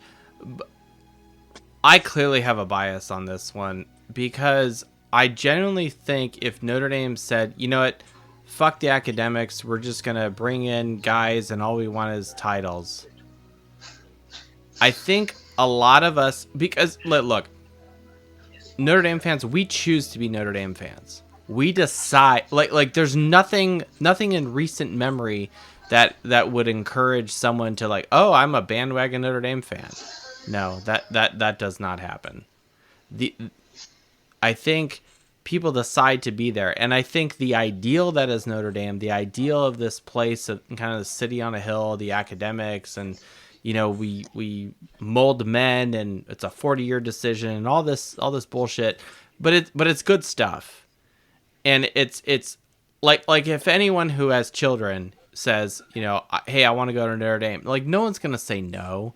Grant, we're all fans, we're all on this podcast, right? So of course we're gonna say yes, but you understand the concept and what that does for you as a person, and the challenge that place will put on you off the football field, and the person it will mold you to become, to be a good contributing member of the world. Like that is what Notre Dame is. Okay, like the football thing, like that's clearly what we're doing on a podcast. That's clearly what we're promoting. We want to hold up trophies. We want to be the pinnacle and the echelon of football excellence. Don't get me wrong, but at the same time, if Notre Dame said we're gonna take all this academic stuff away and we're just gonna focus on the football piece, I think a lot of fans would have to recheck their fandom at the door and be like, well, then why am I a Notre Dame fan? How am I different from Georgia? Well, I live not far from the heart of Bammer Jammer country.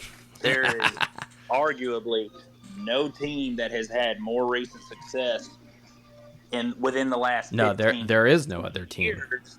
Granted, cupcakes that they play probably 5 to 6 games out of their schedule every year aside. Still, yep. I have been made fun of my entire life by Bama fans and people that have no fan allegiance or bias whatsoever on the college football landscape just because I'm a Notre Dame fan. So I completely understand where you're coming from. Yeah.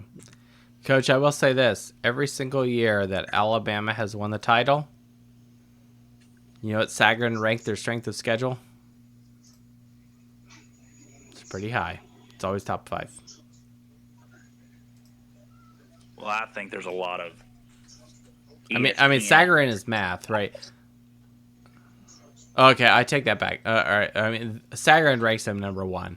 Strength of schedule, 2017, Alabama was 27. 2020 schedule was ranked 3rd when they won. 2015, their schedule was number 1. It was rated hardest in the country. When they beat the shit out of Notre Dame in 2012, they were 19. The year before, 15. In 2009, their first title, they were 2nd. So I don't know what the average of that is, but... well, I have my bias on that from a standpoint of a lot of the mighty SEC, as they call them. The SEC is always overhyped till they play each other. I mean, the worst team that in my, and I go all the way back to 1998 because that's as far back as Sagarin goes. Yes, my spreadsheet does go back in some areas that far. The worst strength of schedule for any team that won the title per Sagarin was Florida State of 2013. Their strength of schedule was 62. However, that offense and defense with Jameis Winston and Jimbo Fisher was pretty fucking good that year. So Crab claws every week.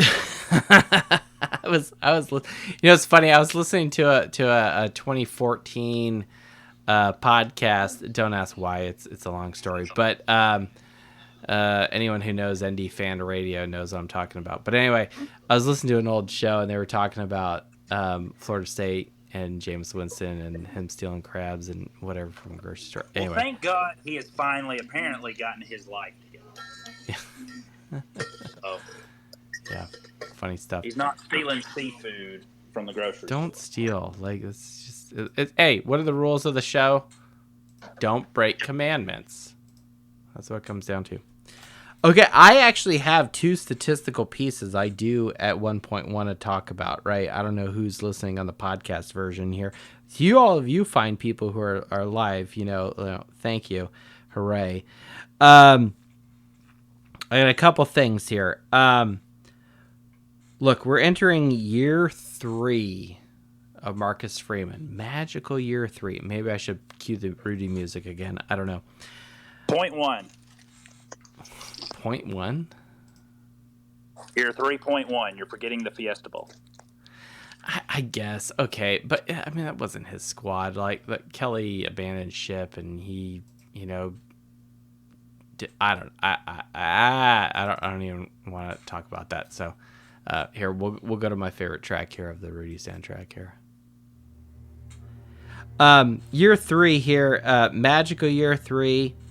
I wanted to look at the last few coaches here and how they did leading up to their third year. Let's start with Kelly. Okay. His first 2 years, both years was 8-5 and unranked in year 1 and year 2. Then of course he goes 12-0 in the regular season. Then unfortunately we lose to the Maroon team. Now Holtz was 5-6 and unranked in 86. 8-4, finished 17th in the AP that year, and so he had a 565 win percentage. And I forgot Kelly's win percentage was .615. Divine 8-3 and 9-3 for a 739 win percentage, going 17-6 his first 2 years before winning a title in year 3. Era, you coach, you went 9-1. You finished AP3 your first year at Notre Dame. Then 7-2-1 in year 2, finished AP9. The best record by far, .800. Now where's Coach Freeman? Freeman, 9-4 year 1, 10-3 year 2. A record of 19 wins, 7 losses, .731. So, how do we rank these guys? Era's clearly number 1, Divine number 2, and then Freeman is very close number 3. And then it drops off precipitously with Kelly and Holtz, which is crazy because Holtz was the worst in the first 2 years. And then there's obviously Kelly, whatever. So what does that mean? Freeman, I think it, since Holtz and Kelly, and we don't have to count, Davey and Weiss and whatever. Marcus Freeman, is now that he has his coaches, he's got a killer defense coming back. And let's look at the schedule. I mean, it's nothing crazy. It's not like when we first looked at the 2012 schedule and we were like, oh shit, this is Murderer's Row. It doesn't appear to be that way. Now we'll see what happens. I'm not going to take anything away from some of our opponents, but it doesn't look like that difficult of a schedule. But it doesn't matter. What matters is, do you win the games that are before you? And now that the playoff format has expanded beyond 4 teams, that's even better. So I'll just say that. But so I was curious on how Freeman's first 2 years entering magical year 3 looked versus some of these other guys who look like they either could take us to the promised land or actually did. And most of these guys, Holtz, Divine era, they all did take us to the promised land. Kelly, I think we had the rose-colored glasses on, but I've come out and said, before, if I was doing the analysis like I'm doing now, leading into that Alabama game, there's no fucking way Notre Dame was going to beat Alabama, which is unfortunate, but it is what it is. Well, since Kelly has come and gone, Notre Dame and all of college football in general plays significantly more games a year. Yes. Than back in the day. Plus, teams' dominance, like, say, Alabama had under Bear Bryant, how USC was back in the 60s and 70s. Yep. That decade-long dominance of coaches and teams is the exception of a Saban every now and then. The consistency of it is long gone. Yeah. You will very rarely see that kind of dominance by teams nowadays. Yeah, it's true, and I think that I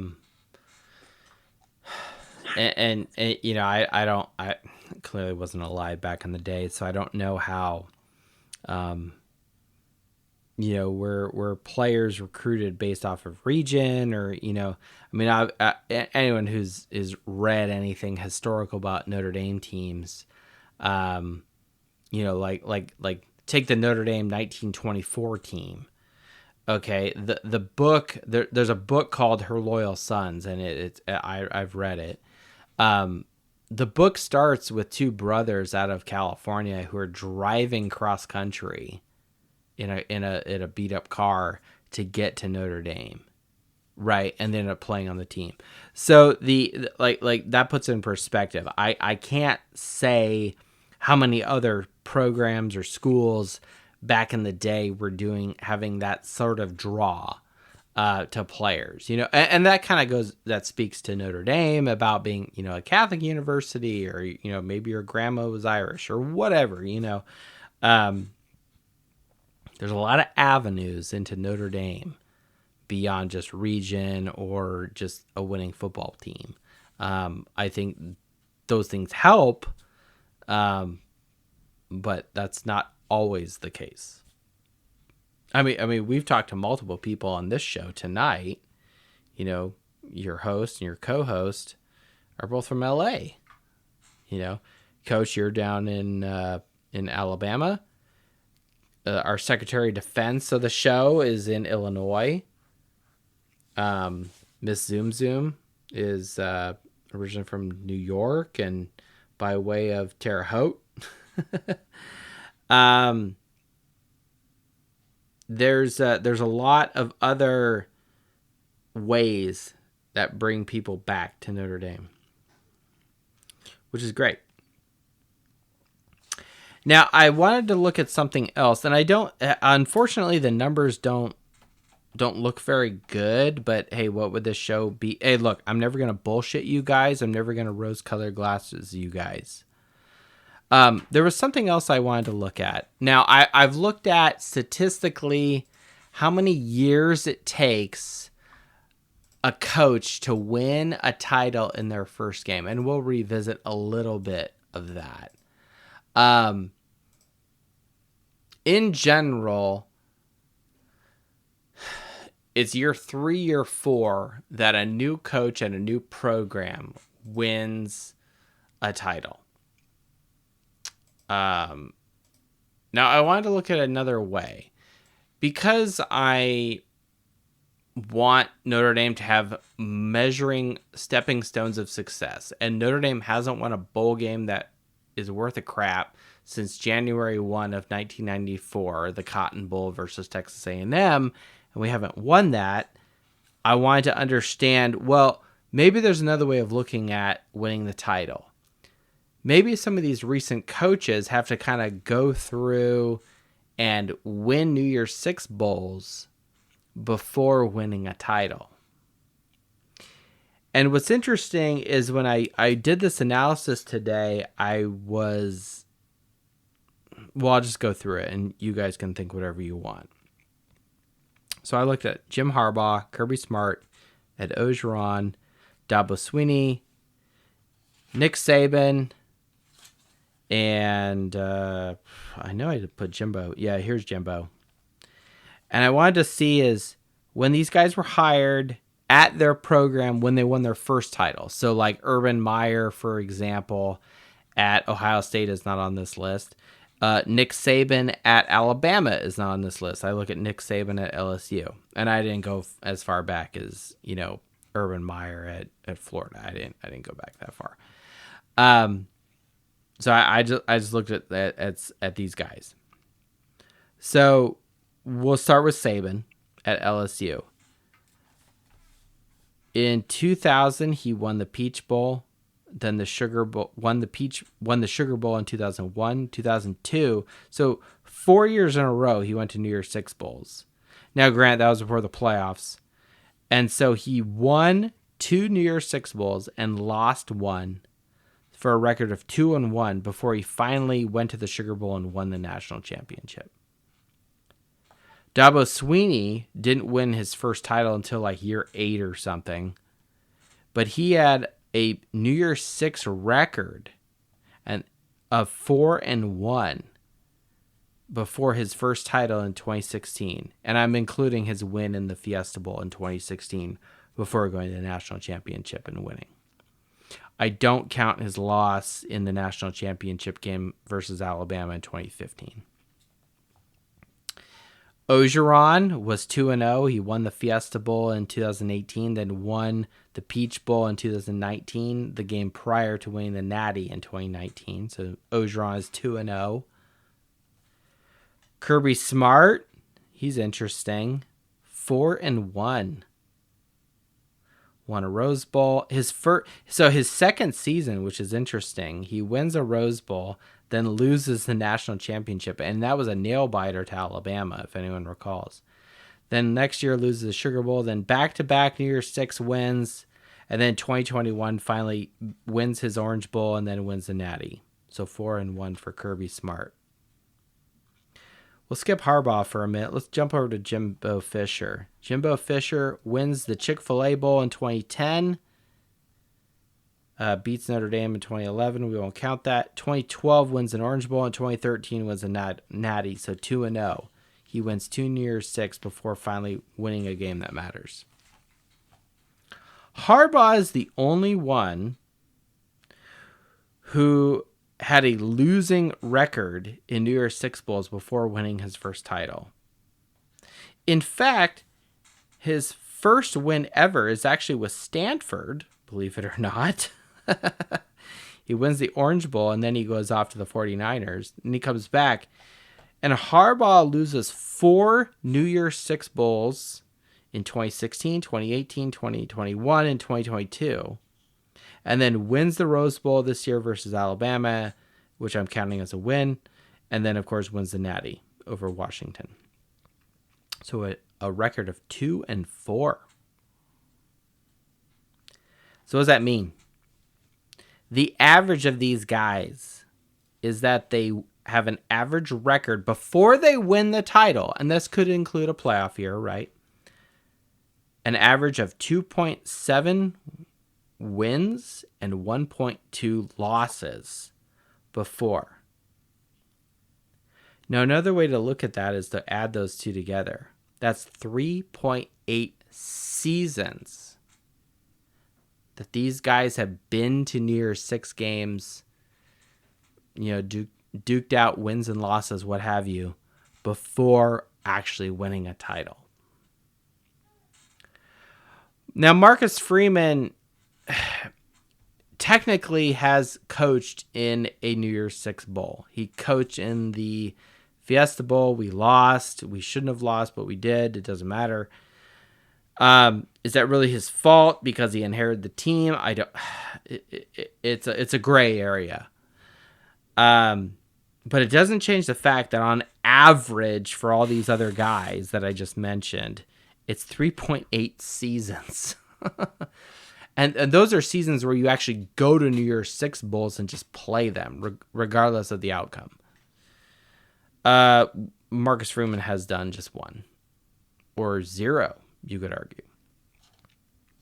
Now, I mentioned the other stats earlier, that he's in the best position since Divine, and for having a good record going into magical year 3 at Notre Dame. But if I look at New Year's Six Bowl wins as a stepping stone of success, honestly, it's not very good. Now, I didn't stop there. I also wanted to look at New Year's Six Bowls that Notre Dame coaches had coached at, Divine and Holtz. So let's take Divine. 3 of these are with Missouri. He was 2 and no, what am I saying? Bear with me. Nope, 2-2 at Missouri. He did win a Gator Bowl in his second year, so that's cool. Thanks, Coach Divine. But Dan Divine had coached 4 New Year's Six Bowls at Missouri before even coming to Notre Dame. Holtz, on the other hand, had coached 5 New Year's Six Bowls before his 6th. In his 87 season, he lost the Cotton Bowl, but he was 2-1 in his previous coaching roots. At NC State in 72, he won the Peach Bowl. In 75, he lost the Peach Bowl. Both of those are with NC State. At Arkansas, he played in 3 New Year's Six Bowls. He won 1 Orange Bowl in 77, tied a Fiesta Bowl in 78, and he lost the Sugar Bowl in 79. And then, of course, lost the Cotton Bowl in 87 for a 2-3-1 record. So that's Holtz. 2-2, 2-3-1 for Holtz. 2-2 for Divine, 2-3-1 for Holtz. Kelly was 0-4, by the way, in all New Year's Six Bowls, which is something I will never forgive him for. So like, I don't say that to be a downer on things, but what I'm saying here is all of these coaches, before they won their first title, on average, had coached in about 3 or 4 New Year's Six Bowls, period. You could argue maybe in the playoff era, one of those was a playoff game, the semifinal game or whatever, which would be this year as well. Well, it would be a semifinal, and then I think maybe a quarterfinal. I don't know how that works. I'm getting rambly here. So I don't say that to be negative about Marcus Freeman, and I'm, in no way am I saying that dictates the status of things going forward. Look, you what matters is the execution on the field today. But none of these guys had won a title who came out and said, and never had won a New Year's Six before. No. Now, in theory, Freeman could win 2 and go win a natty, right? Like we win a game at home, right? Then you go to the quarterfinals or whatever, you play, the Sugar Bowl or something, you win that. Then you go to the semis, you win a Fiesta Bowl. I don't even know what it is this year. And then you would go to the national championship game and you win that, right? Like so in theory, Freeman could have 3 New Year's Six Bowls under his belt and he would finish 2-1. which would basically be similar to what the average is for what I just pronounced, which was 2.7 wins and 1.2 losses for these guys, not including Devine or Holtz. So that was something I was curious about. Is I personally, as a Notre Dame fan, place a lot of emphasis on New Year's Six games.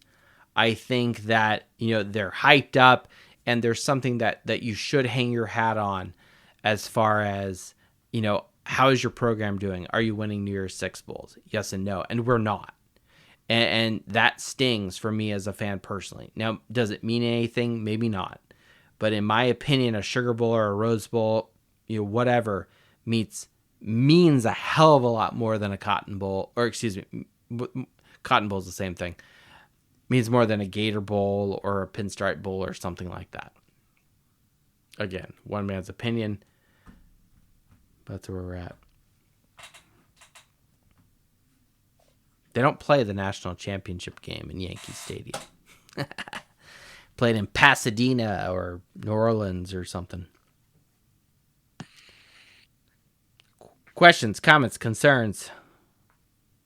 Joe, you're full of shit. Doesn't matter. No, I think you hit a lot of really great points. I was curious because I have a stat that I update every year. It's not the stats of champions. Gosh, where is it? This is a problem when your spreadsheet gets so big you can't find it. Okay, it's called BCS Bowls, and I keep track ever since 2010 of every single New Year's Six bowl and what team won it and what coach coached it. Because again, if we go back to the inception of what produced this spreadsheet, it was ultimately a replacement for Kelly, because I had an inflection point in 2016 and I was like, this is fucking bullshit. Forget this guy.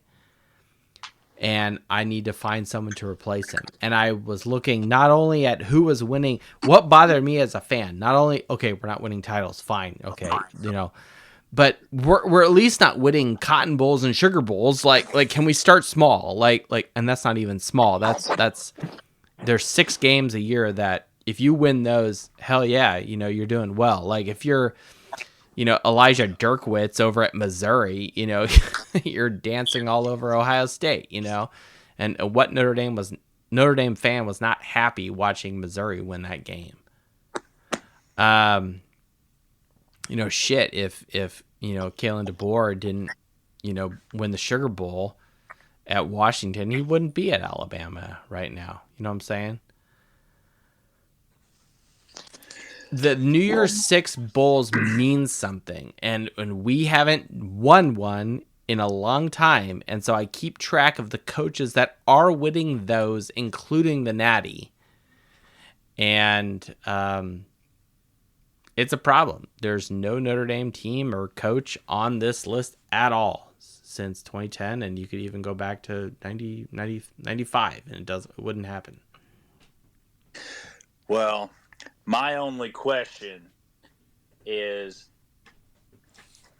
when do we have our Stanford game tickets allotted? Because the other day, was it yesterday or today, I got an email from whatever the Notre Dame Club of North Alabama that I'm kind of a member of. Nice. Said that they were allotted 10 tickets for this game and 10 tickets for another game and like 10 tickets for the Stanford game. And it got me thinking, okay, they're starting to allot tickets from the ticket office. What's our time frame looking like for May? And we'll looking at May. Okay. May. So here's the deal. I got a call from Colin at the ticket office. Thank you, Colin. I will get a call back in May from the ticket office. Right now they're dealing with Shamrock Series stuff. And then they'll move to the season ticket holders. And then they will go to the group sales. Now we have, it's not on the spreadsheet, it's another one. We have over 30 people who are members of Dos Leprechauns and the Fighting Irish Faithful show, a little bit of 5 Foot Nothing Pod, who have expressed interest in just look. The whole point of this was getting all of us on X, Twitter, what have you, who we interact socially. It would be awesome for us to just have a game together. And that's what this is about. So I've reached out to you guys individually, guys and gals, and your families. You know, hey, how many tickets do you want? Da da da da. There's over 30 people. It's a decent number. So May is the timeline of when those tickets will be released. I've talked to the doc. She is clearly aware of all this going on. She is in full support. And yeah, we're gonna make it happen. So, do we have not that I'm gonna complain about where we're sitting because where do you want to sit? Speak. Well, I'm kind of looking at it as I am partially your guest and Notre Dame's guest, my wife and I. So, forget all that. Where do you want to sit in the stadium? Well, I mean, obviously we can't be on the field. Obviously we can't. That won't happen. We can't be eye level because very few of us, I'm sure, have thousands of dollars to spend on tickets like that. It won't be that much. I don't want to. I don't have that. My credit card limit is not that high. Well, I'm just saying, I don't want to be nosebleed section, just like, no. Oh, hey, you know, like upper. All right, here's the deal. I am. I'll just spoil the beans here. I am aiming for lower bowl behind the tunnel. Nice. Can you live with that? Yes, I can live with it. Awesome. Kevin Davis, can you live with that? I want to be able to see the football going through the air and be able to be like, oh, I can see the white on the top of the football on each side of the leg. Coach, I'll say this. I have sat in the upper section with Red Snapper. The upper sections are also not terrible. They're not great, but they're not terrible. But there's also something great about sitting in the original stadium. You know what I'm saying? Yes. Yeah.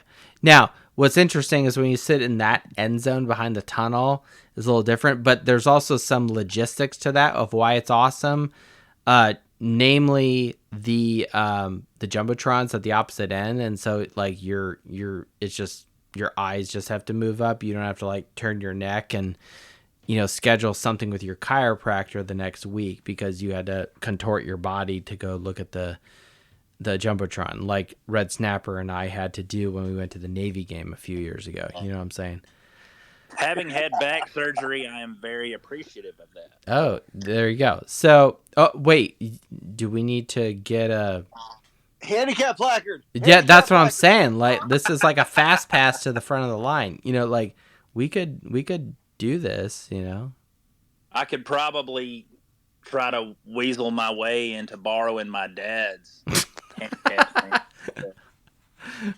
I mean, my wife is a cop, so I mean, we can pull that card if we need to. That would be awesome. That's awesome. I hope you're feeling better. I will say that. I don't want you to be injured or just uncomfortable. No, I mean, but we'll be Can you stand the whole game? Maybe sit during halftime or whatever. And that's another reason.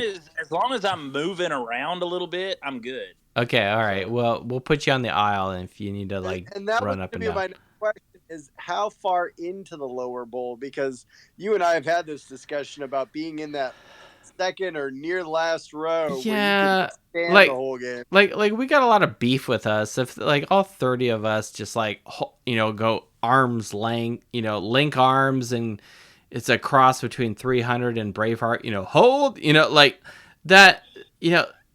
There's safety in numbers. I will say that, and also that end of the stadium in general is like alumni, not alumni, but like faculty and season ticket people and hardcore fans that are standing.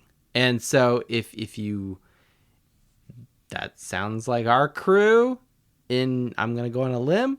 And I think we're kind of a rowdy bunch a little bit, and I think we'll do great. And that's kind of the vibe that I think we can gel with. So I'm voting again. I will talk to Colin to see what's available, because obviously there's season ticket people. They spend a lot of money, a lot of hard-earned money that they're giving to Notre Dame because they want to see the product. So them and the big donor people, obviously they get first dibs. And then we're gonna try to bring our group in for the Stanford game, and we're gonna try to get good seats where we can. Can we do push-ups? Of course we can do push-ups. Because I wanted to do that in 2006, and the buddy of mine that I went to that game against Georgia Tech with was like, "No, I'm too old to be doing that with you." And I'm just like, "Really? No problem, My first man. game, you ain't gonna let me do it." So no, we'll do push-ups. We'll do push-ups. And that's another thing that's kind of cool. If like you're by the tunnel, the students are just to your right. And so now, Grant, they're dumb and they do the wave, and they're on their phones half the time. But that being said, at least they're standing, so take that for what it is. And honestly, if the game is good and the team is doing well, like it keeps people engaged. You know what I'm saying? But Mac isn't on here. He's kind of a Stanford and Sacramento State apologist per se. No offense, Mac, but he's not on here. It's fine. What is, and I'm probably better off looking at the actual stadium policies website, but we know that pocket knives are not allowed in the stadium. No, and I have lessons learned about that. Don't do that. I'd have to bury it. I haven't been like confiscated, but I've buried multiple knives or walked back to a car. I still had to remind you in November. I remember I was with 5 Foot Nothing Pod this last year for the pick game, and I crossed the street by the Jack over by the Frank Leahy gate, and I'm like, damn it, I did it again. He's like, just bury it, because he knows the story, and I'm like, no, fuck that. The car is not that far. I am putting it back. It was great. I was able to finish my beer, grab a water, and I was good to go. But well, being the type of fan similar to John Kennedy at Always Irish, I'm gonna have nicotine with me. So, like, will I be able to bring like a can of Zen into the stadium with me? I mean, you could probably put a dip in. I don't know. Like look, I don't give two shits if you have a dip in. You might want to do some Googling on Notre Dame's stadium policy. Well, I mean, you've got MLB ballparks that are banning snuff now, and it's just like, you're telling me that those players don't have a dip in? Take it out of your tin, put it in a plastic bag. Put it in a bag. That's the thing. Like, they got the metal detectors. That's the thing. Well, I mean, the Zen cans are plastic anyway. Exactly. Well, then you're probably fine. Like, I don't look. I personally don't smoke. I don't do nicotine. I don't do any of that stuff. But I will say this: like, when I go to a casino or I go to a bar, if people are smoking, I don't give two shits. It's like, you're at a fucking bar. You're at a casino. Like, if someone has a dip in, I don't care. Like I'm kind of agnostic to that. Like I don't know. Like look, you're gonna get a soda and you're gonna spit into the cup. I don't fucking care, right? I worked with hourly people who had a dip in the whole time. They're spitting into a bottle or a cup, whatever, on the shop floor. I'm agnostic to it. So, all right. So Stanford game is still on, and it's looking good. Uh-oh. Did we lose a space? Reconnect. Gut. You there? What is that? Whoa, that was weird. Where you don't have a spit cup. You guys there? Oh, no. This is... No, I used to dip, but I don't anymore, which is why I use the Zen nicotine pouches. So Yeah. That was weird. Twitter like freaked out for a second. I lost you guys for a minute. Yeah. But yeah, no spit cups. I just take the pouch out and just flick it on the ground because I mean, like, good grief, it's nicotine. It's little, like, it's biodegradable and all that crap. Nothing worse than popcorn that's going to be all over the stadium anyway. Yeah. Oh, They power wash and sweep everything. All right. I mean, it's not like Joe Paterno at Penn State making his players clean up the stadium. So, rough. All right. Anything else I missed, man? We got a spring game, glorified practice. I'm just looking forward to seeing the energy of the offense and see what kind of consistency and cohesion we have, especially from quarterback to receiver, but just in play calling. I think we're going to be pleasantly surprised with the receiver core this year. I think the running back room is going to delight. I think it's going to be, all of us have tempered expectations with them, obviously not having estimate, but I think we're sitting in a good spot. As long as nobody else does something stupid and like tries to jump down a flight of stairs and roll their ankle and get hurt again. So agreed. That was Buckner, but yeah, that was one thing I will be the first to admit that I was wrong on. I was like, man, I misjudged the Buckner thing. Thought he'd be better than he was. I meant to bring this up. You mentioned Notre Dame players entering the transfer portal and not starting anywhere. How dare you disrespect the good gosh darn name of Drew Pine? What, didn't he come back to Notre Dame and get his degree or something? Yeah, he's back. He's on the lacrosse team. That's Buckner. I thought it was Buckner. Oh no, that's Buckner. That's right. Drew Buckner. Pine is like going to Missouri now. He's entering his third college of choice. Good Lord. No, I could have sworn Drew Pine's back. Unless it's happened since he was going to Missouri, and this was like a month ago I saw that. Who knows? Honestly, I don't know. Maybe at Missouri he'll be able to see over his offensive line. I don't know. They got some big boys down there in Missouri. Well, what would the preview to the spring game be if we didn't drop this one? We talking about practice. It's a practice. Exactly. It's a practice game. Okay. It is. I don't know if I've seen as much hype around a spring game as leading up to Brady Quinn's senior year, though. Oh, yeah. There was a lot of hype around that spring game. Well, and like the 2005 season for Notre Dame was I mean, I think what makes 2005 so great is that we were not expecting the team to do as well as they did. And so then it's like, oh shit, look at this over here, And yeah, You went from an offense that was averaging like 25 points a game to an offense that was averaging over 40. Yeah. So, granted, the defense was still non-existent. No, none whatsoever. Let's just And fade to the corner, I have a feeling this year's defense is going to create a lot of short fields. So we potentially, just from that alone, could see a good 7-point increase without even getting on where the offensive coordinator, player positions, any of that. Oh, and this is completely different topic, but you saw where Auburn starting next year in the summer is going with Nike and leaving Under Armour. I did see that.